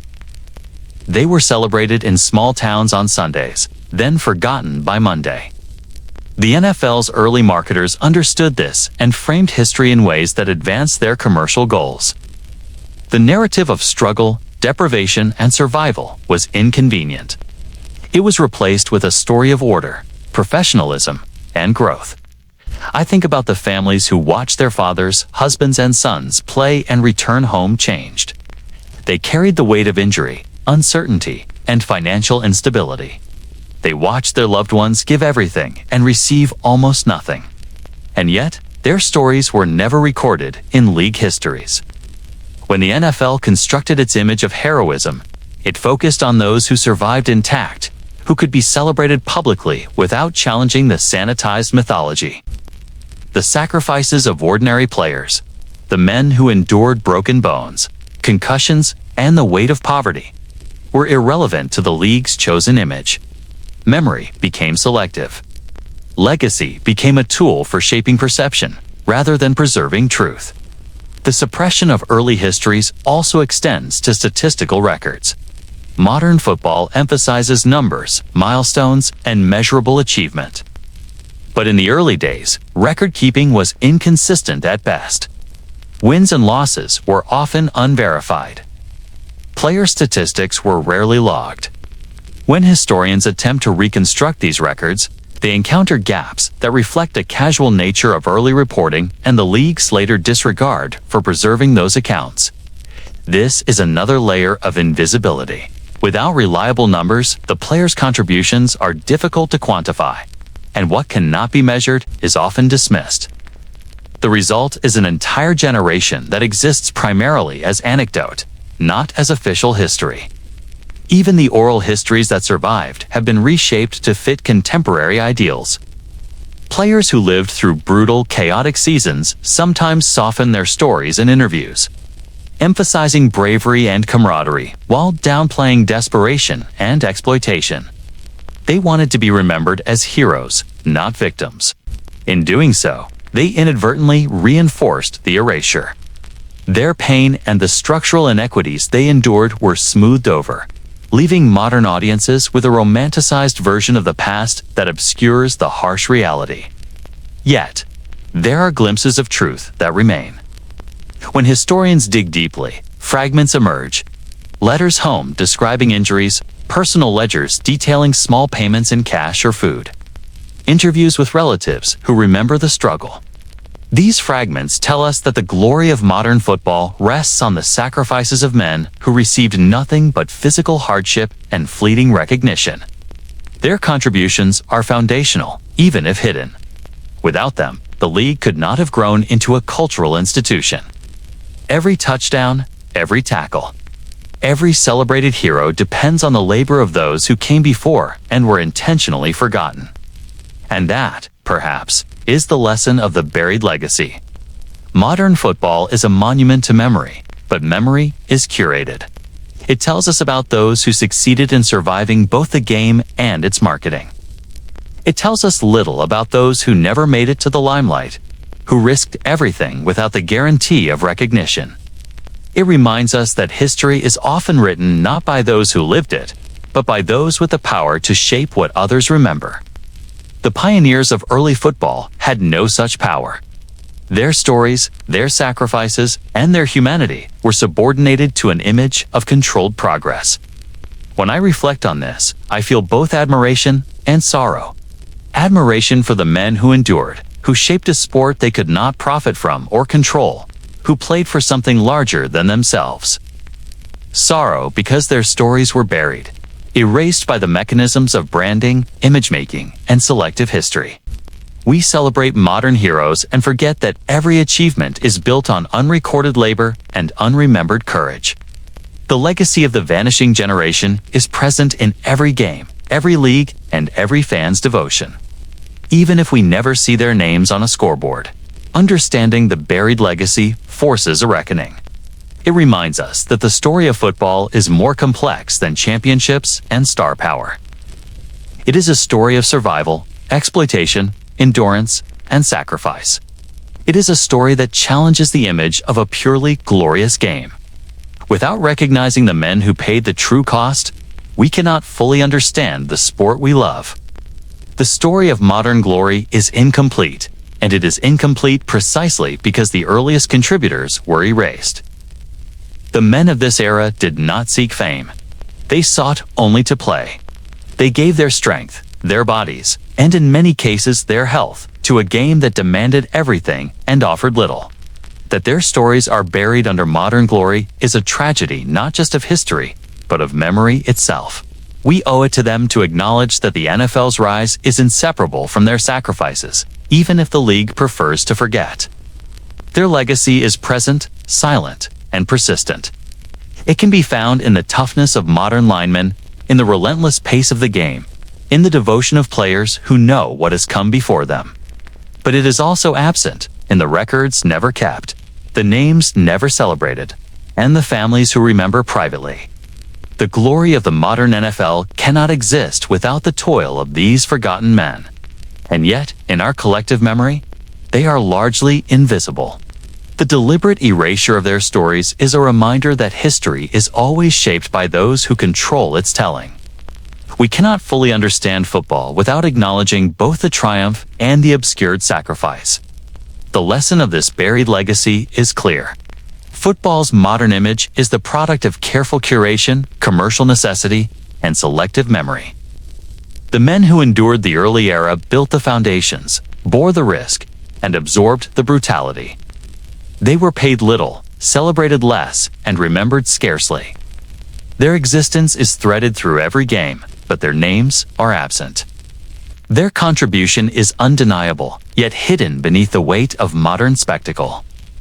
To honor them is to see the game in its full complexity, as an achievement of skill and endurance. Yes, but also as a story of erasure, exploitation, and survival.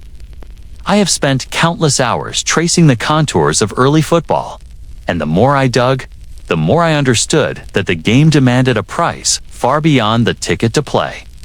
For those men who built the sport, every season was a ledger of physical pain, emotional strain, and personal sacrifice. They walked onto fields with bodies already taxed by labor, hunger, and exhaustion. And they walked off with injuries that would haunt them for a lifetime. The currency of football in those early years was not measured in dollars or fame. It was measured in broken bones, crushed dreams, and the silent erosion of potential. And yet, despite the cost, these men returned week after week, drawn by something deeper than reward or recognition. In the first decades, injuries were not statistics. They were lived experiences. Concussions were shrugged off as a minor inconvenience. Fractured ribs were treated with cold water and more play. Ligaments tore, spines buckled, and the men carried on. There are records, fragmentary though they are, of linemen collapsing on the field and staggering back to their posts. One player, whose name survives only in a passing newspaper mention, reportedly played 3 games in a row after breaking a collarbone. The pain was constant, yet the expectation was relentless. There was no safety net, no paid medical leave, no guarantees. The cost was immediate and tangible, yet invisible to the outside world. I recall reading a letter from a player named Samuel Reed, who described his life after an early season filled with both triumphs and injuries. He wrote, "I used to run and feel the wind lift me. Now I run and feel only the weight of every bone in my body." That line struck me because it captures the duality of their experience. Football offered exhilaration and identity, but it also imposed a lifelong toll. Every yard gained on the field could cost them mobility, stability, and health in the years that followed. The dream of glory came packaged with pain, and the players paid willingly, unaware that the ledger would remain unbalanced until the end of their days. Sacrifice was not limited to the physical. Early players often left families behind, traveling from town to town, chasing small paychecks, meals, or lodging. The drift of these players created invisible wounds in homes, marriages, and communities. Children grew up with fathers who returned from the field, drained, wounded, or drinking to dull the memory of another game. Wives endured nights of anxiety, unsure whether their husbands would return intact or injured beyond repair. Financial instability compounded the emotional strain. Many men played not for wealth, but for the precarious sustenance of their families, exchanging their bodies for a promise of survival that was rarely fulfilled. In this sense, the price they paid was measured in human relationships as much as in bones and sinew. Perhaps the most poignant cost was the loss of potential. Men who might have become artisans, scholars, or tradesmen instead devoted themselves to a sport that demanded everything and guaranteed little. Early football did not create millionaires. It created laborers who risked everything for ephemeral rewards. Consider the players who walked away from the game with lasting injuries and no recognition. Their names absent from record books. Their futures constrained by the very activity that gave them identity. The price was the sum of what they could have achieved if their energy and ambition had been spent elsewhere, if the game had not demanded their full measure. The culture of early football amplified this price. Toughness was valorized. Pain was proof of commitment. Suffering was a badge of honor. Players internalized these expectations. To admit to weakness was to risk ostracism, to diminish one's standing in the community, to invite ridicule from teammates who had endured the same or worse. The psychological cost was immense. Men who carried injuries in secret often struggled to reconcile the public performance of strength with private agony. They learned to mask fear, conceal pain, and persevere at all costs. The legacy of this culture is visible today in the ethos of endurance and grit. But the stakes were far higher in those early decades when one misstep could end both a career and the means of survival. I often think of players who were so consumed by the need to perform that they returned to the field against all medical advice. Fractured fingers were taped and ignored. Sprained ankles were wrapped with rags and bound to leather cleats. Head injuries went untreated. The logic was simple. If a player could not perform, he would not eat. If he could not appear strong, he might be replaced. Every play carried the risk of permanent damage, but the alternative sitting out was often worse. It is hard to imagine the courage or desperation required to push through pain when every game was a trial with no margin for failure. That courage is inseparable from the cost, a cost that modern spectators rarely recognize. The toll extended beyond the immediate body. Concussions and repeated trauma left men with lasting cognitive challenges. Memory loss, irritability, and chronic headaches were common among those who survived decades after their playing days. Families often spoke of fathers who changed in temperament after long seasons.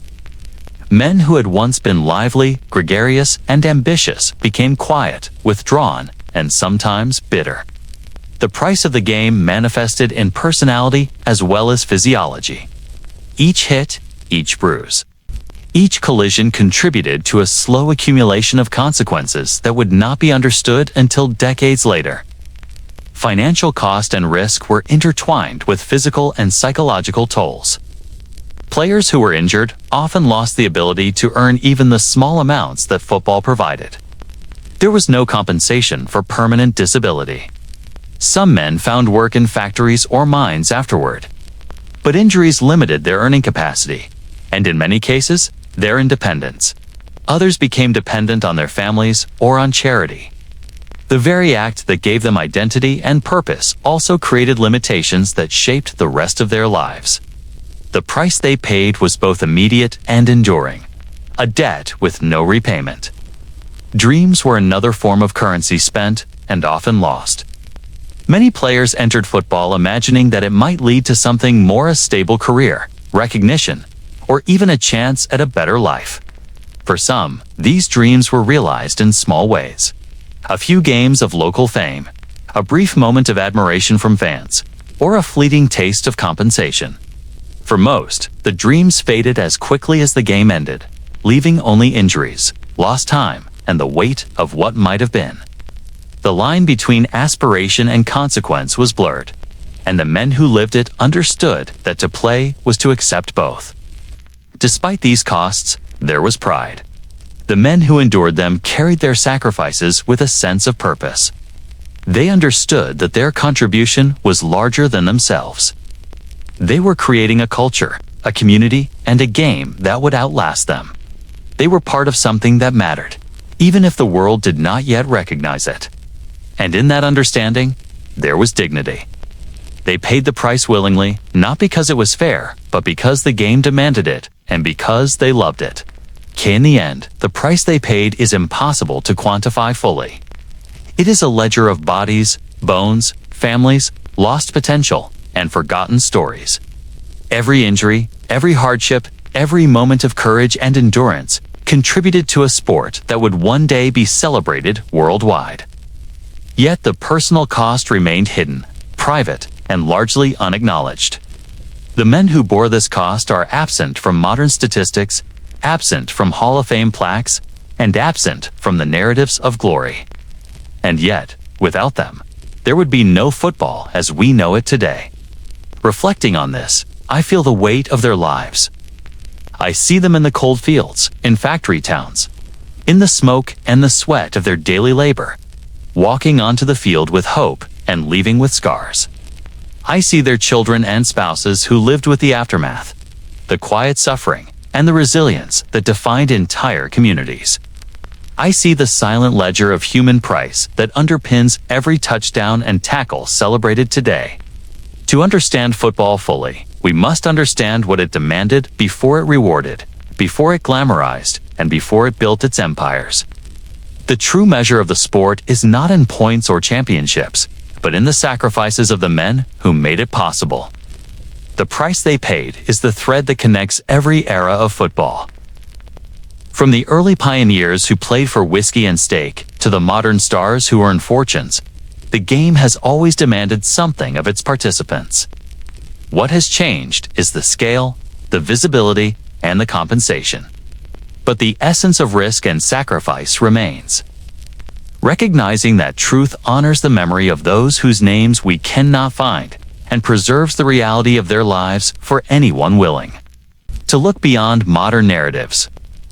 I have followed the arc of early football for decades, tracing its evolution from muddy fields and factory teams to the glimmering stadiums of today. As I stand back and consider the full scope, one truth becomes impossible to ignore. American football was built on the backs of men who never saw the rewards, who endured punishment for a game that offered recognition only briefly, compensation only partially, and often nothing more than personal pride. The myth of the sport, as it exists in popular imagination, is dazzling and convenient. It tells us of heroes, championships, and spectacle. But the truth beneath the myth is far more complex. It is the story of labor, sacrifice, pain, and endurance that cannot be measured in scores or statistics. The earliest players understood the stakes in a way modern audiences rarely can. They carried themselves onto fields that were unforgiving, with minimal protection and few rules to shield them from harm. The leather helmets and thin padding of the time offered illusion rather than defense. Every snap, every tackle, every sprint was a test of endurance and courage. Many men left games with injuries that would affect the rest of their lives. Concussions, broken bones, and chronic pain were normalized as part of the experience, a rite of passage that defined their identity as players. Yet, in exchange for their suffering, they received little more than food, a bottle of whiskey, or small cash paid in envelopes or wrapped in newspapers. These men also bore emotional and social costs. Early professional football players often came from working-class backgrounds, laboring in factories, mines, and mills before stepping onto the field. The grind of daily life, combined with the physical toll of the game, created a burden few could understand. Families lived with uncertainty, anxiety, and the risk that their loved ones would return from a game diminished physically or mentally.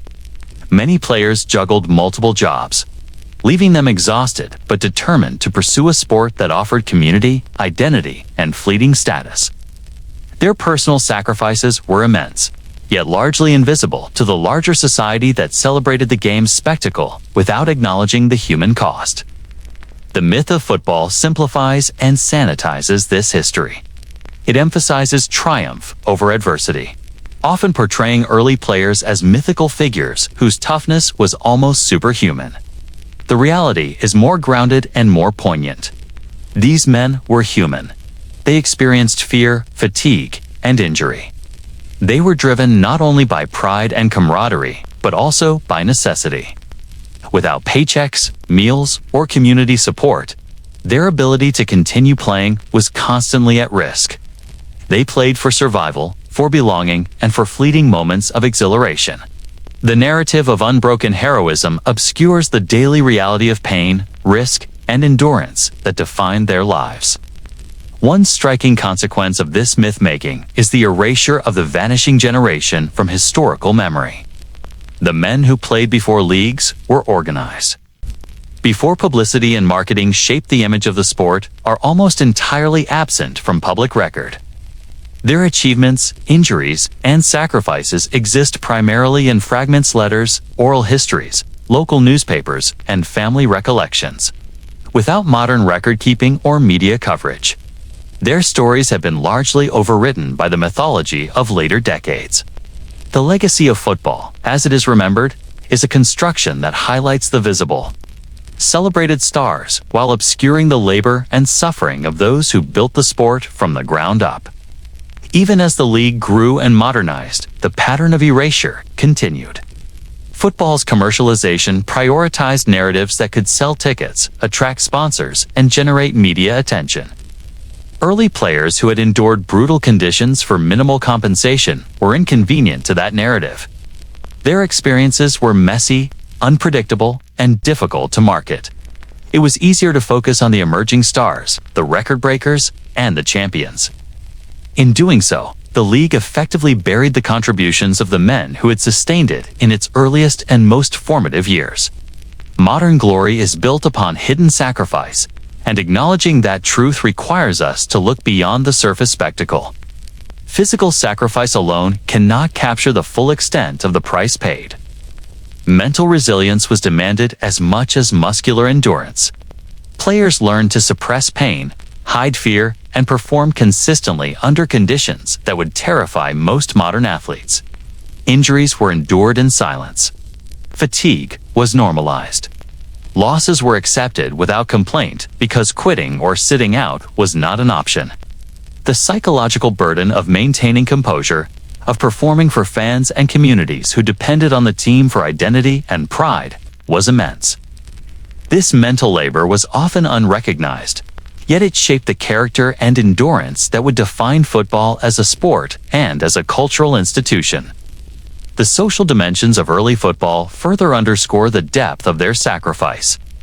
Players were often outsiders in their own towns, traveling from place to place to chase opportunity. They lived transient lives, dependent on the hospitality of strangers, the goodwill of team owners, and the fluctuating support of fans. Their sense of community was constructed in temporary bleachers, in locker rooms, in taverns where deals were made and futures were uncertain.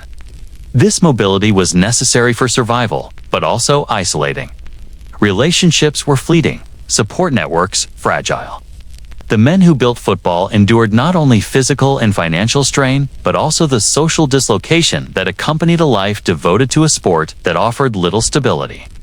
What fascinates me most is how these sacrifices continue to echo in the modern game. The toughness, resilience, and endurance that we celebrate today are inherited from those who first walked onto fields with minimal equipment, minimal compensation, and maximal risk. Every lineman who blocks, every back who sprints, every quarterback who faces defenders is performing on a foundation laid by men whose labor was largely unacknowledged. The spectacle, the fame, and the wealth of modern football rest upon the unrecorded and uncompensated sacrifices of those who came first.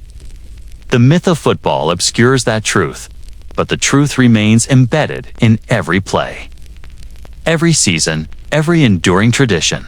Reflecting on this, I am compelled to consider what it means to honor those men. Recognition cannot simply be symbolic. It requires understanding, acknowledgement, and the preservation of their stories. It requires seeing beyond highlight reels, statistics, and modern media narratives to the reality of survival, courage, and endurance that define their contributions. Without that acknowledgement, our understanding of football is incomplete. Without remembering the sacrifices beneath the myth, we fail to grasp the full magnitude of the sport and the men who made it possible. The truth beneath the myth is neither tidy nor comforting. It challenges the notion that football was built purely on talent, ambition, and glory. It reveals the human cost, the complexity of lives spent balancing aspiration with survival, and the endurance of men who played for something far greater than themselves. They did not expect fame or fortune. They expected only to step onto the field and leave a mark, however fleeting. And in many cases, their marks were erased by time, marketing, and selective memory. Yet the impact of their labor endures, shaping the culture, expectations, and essence of the game even today. I am reminded of a player from the earliest semi-professional leagues who left behind a single photograph and a few letters home. He wrote about injuries, about hunger, about exhaustion, but also about the thrill of being part of something larger than himself. That duality, pain and purpose, sacrifice and exhilaration, is the heartbeat of early football. It is the truth beneath the myth. The men who played under those conditions, who endured for the love of the game and the faint hope of a reward, created a legacy that survives in ways both visible and invisible. We honor them not by erasing the modern sport, but by acknowledging the roots from which it grew. In the end, understanding football requires confronting that legacy. It requires seeing the game not only as entertainment, but as a cultural and human endeavor defined by both brilliance and suffering. It requires recognizing that every modern touchdown and championship rests on sacrifices few can imagine and fewer have recorded. The truth beneath the myth is that football is built on labor, endurance, and courage that cannot always be measured or celebrated. The men who paid that price, whose names are largely forgotten, are the true architects of the game. As I reflect on their story, I feel both awe and sorrow. Awe at the resilience, courage, and commitment these men displayed. Sorrow for the erasure of their names, the loss of recognition, and the invisible burden of sacrifice they carried. And yet, there is hope in remembering.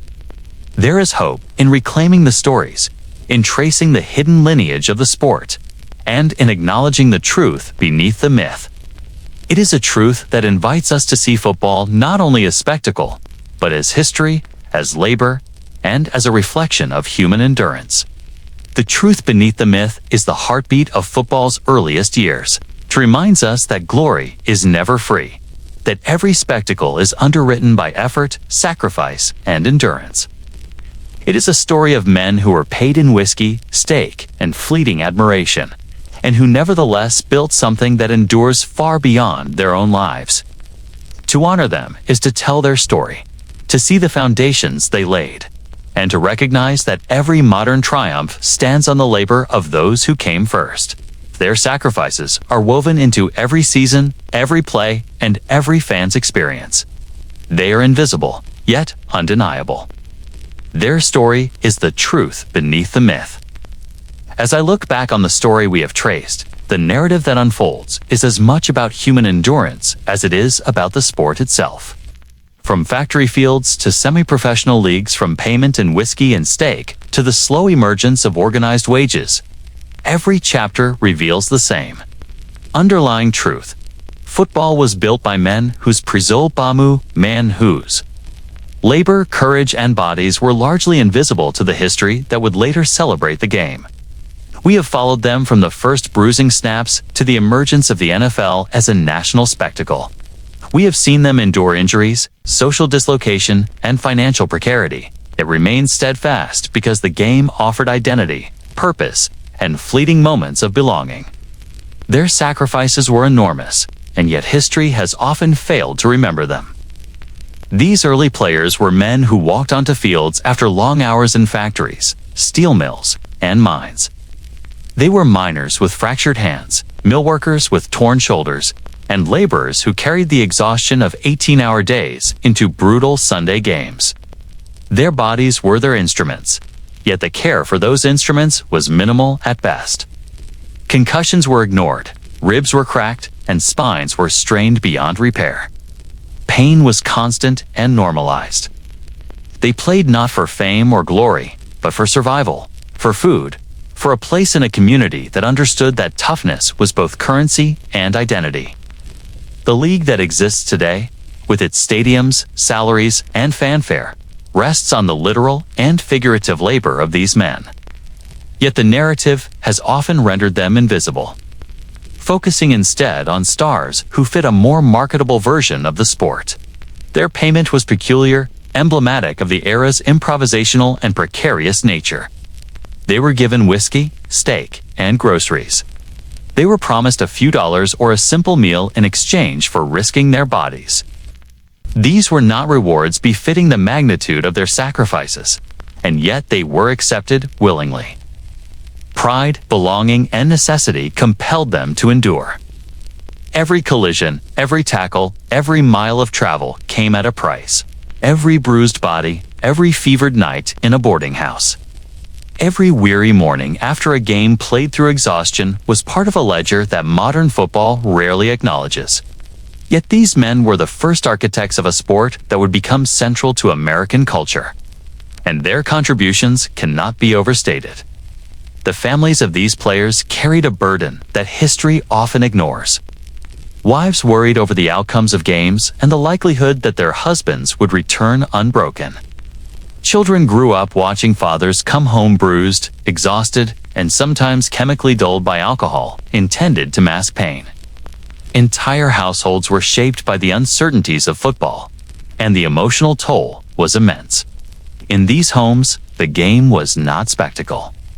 It was life and survival intertwined. The men who played bore the visible pain, but the emotional and psychological consequences rippled outward, affecting everyone around them. This is a layer of cost rarely considered when discussing football, yet it is central to understanding the human price of early professional play. Traveling players further illustrate the precariousness of the early game.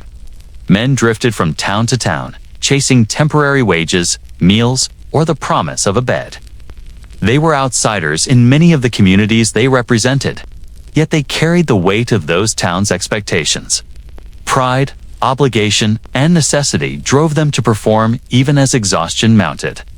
The transient nature of their work, combined with the physical toll, created a cycle of vulnerability and sacrifice.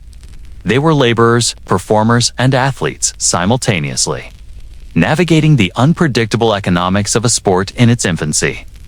The modern NFL, with its carefully managed rosters and contracts, obscures the instability that defined the careers of these pioneers. One cannot overlook the psychological dimension of their experience. Toughness was celebrated not only as a virtue, but as a requirement for survival.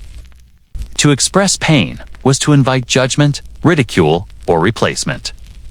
The expectation to perform, to appear strong, and to endure punishment was internalized by men whose very livelihoods depended on their ability to withstand the brutal physical and emotional demands of the game. This mental labor, often invisible, was as significant as the physical labor of blocking, tackling, and sprinting. Early football demanded a resilience that extended beyond the field and into every aspect of a player's life. The systemic neglect these men faced is also evident in how history remembers, war fails to remember them.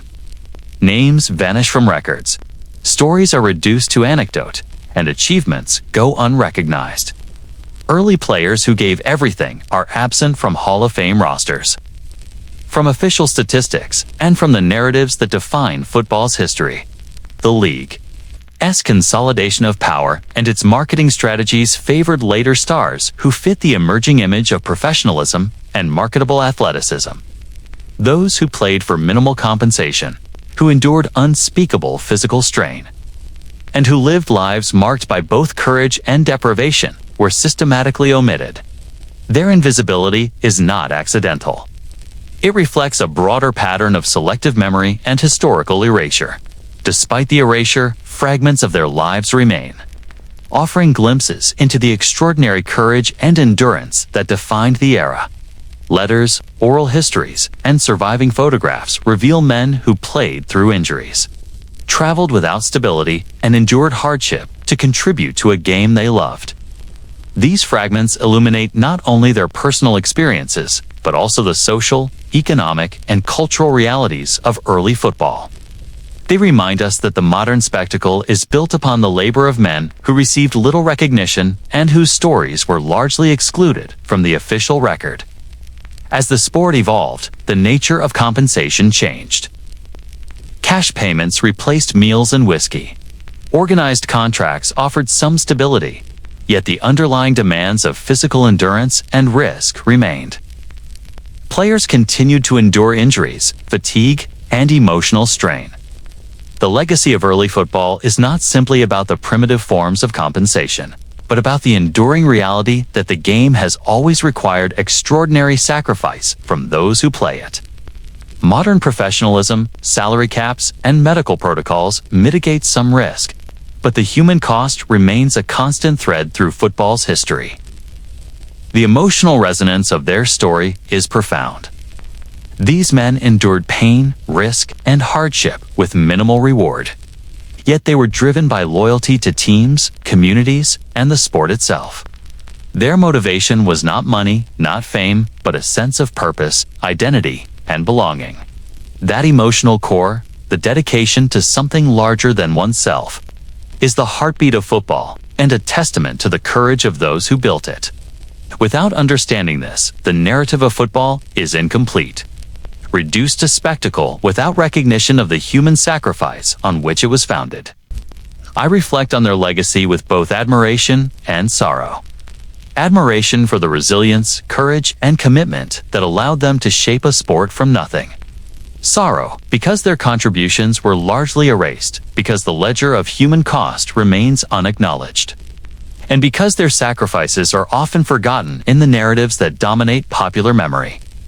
Yet their legacy persists, woven into the culture, rules, and expectations of the game. Every modern player stands on the foundation they laid. Every tradition traces back to their endurance.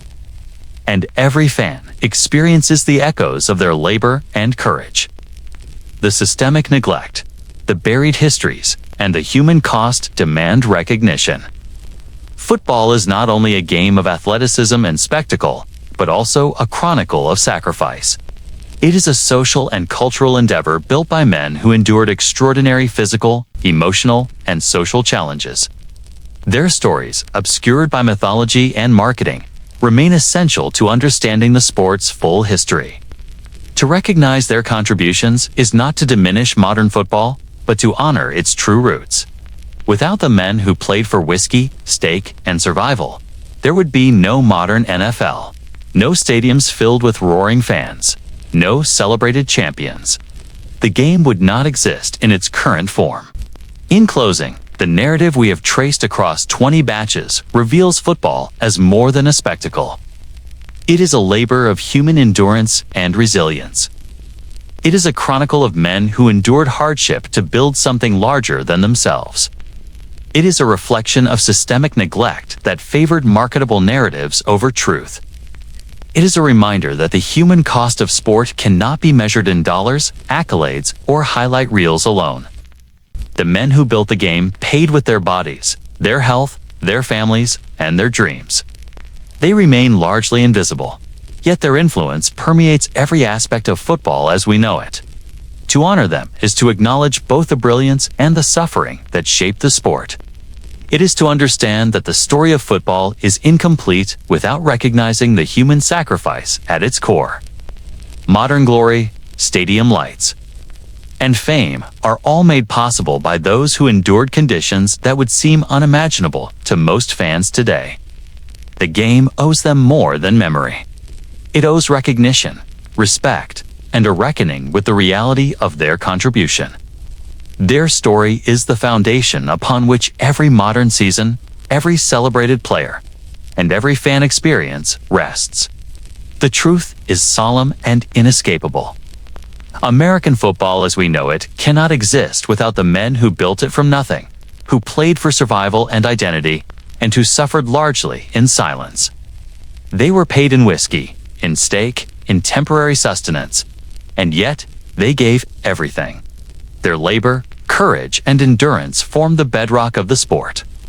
And their erasure is a reminder of how history favors the visible, the profitable, and the easily celebrated.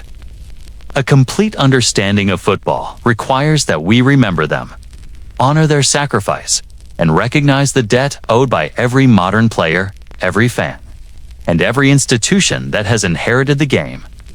The legacy of these men is woven into the fabric of football. It is present in the grit, determination, and courage demanded of every player. It is embedded in the physicality, intensity, and strategic complexity of every modern game. It is felt in the emotional and social investment of fans who are unknowingly participating in a tradition built on sacrifice and endurance. Understanding this legacy allows us to see the sport not simply as entertainment, but as a human endeavor defined by labor, risk, and resilience. The men who laid its foundations deserve not only acknowledgement, but solemn respect. Ultimately, football is a story of endurance, courage, and sacrifice. It is a testament to the human capacity to endure extreme physical, emotional, and social challenges for the sake of purpose, identity, and community. The men who played for whiskey, steak, and survival are absent from the record books and largely absent from memory. Yet they remain present in every tackle, every play, and every roar of the crowd. Recognizing them allows us to understand the sport in its fullest context, to honor the truth beneath the mythology, and to confront the human cost of its creation. Their story is the foundation of American football, and our appreciation must extend beyond the spectacle to the men who built it from nothing. The sport, the spectacle, and the modern NFL owe everything to these men. Without their labor, sacrifice, and courage, there would be no football as we know it. They were the true architects, and their legacy endures in every aspect of the game. To remember them is not just an act of historical accuracy, but an act of justice. The men who played for survival, who bore the weight of injury and social expectation, and who created the culture of toughness, endurance, and resilience deserve our recognition. Their contribution is the backbone of every modern achievement, and it is a debt that can never truly be repaid, only honored through memory and acknowledgement. The story we have traced, from the earliest factory teams to the modern NFL, is ultimately a story of human endurance and sacrifice. It is a story that challenges us to look beyond spectacle, beyond highlight reels, and beyond mythology. It asks us to confront the reality of lives spent enduring pain, poverty, and risk for a game that offered so little in return. And in doing so, it asks us to honor the men who built the sport, to acknowledge their labor, and to recognize that every modern triumph is inseparable from their sacrifice. They played, they endured, and they created a legacy. That legacy is owed not just remembrance, but solemn recognition.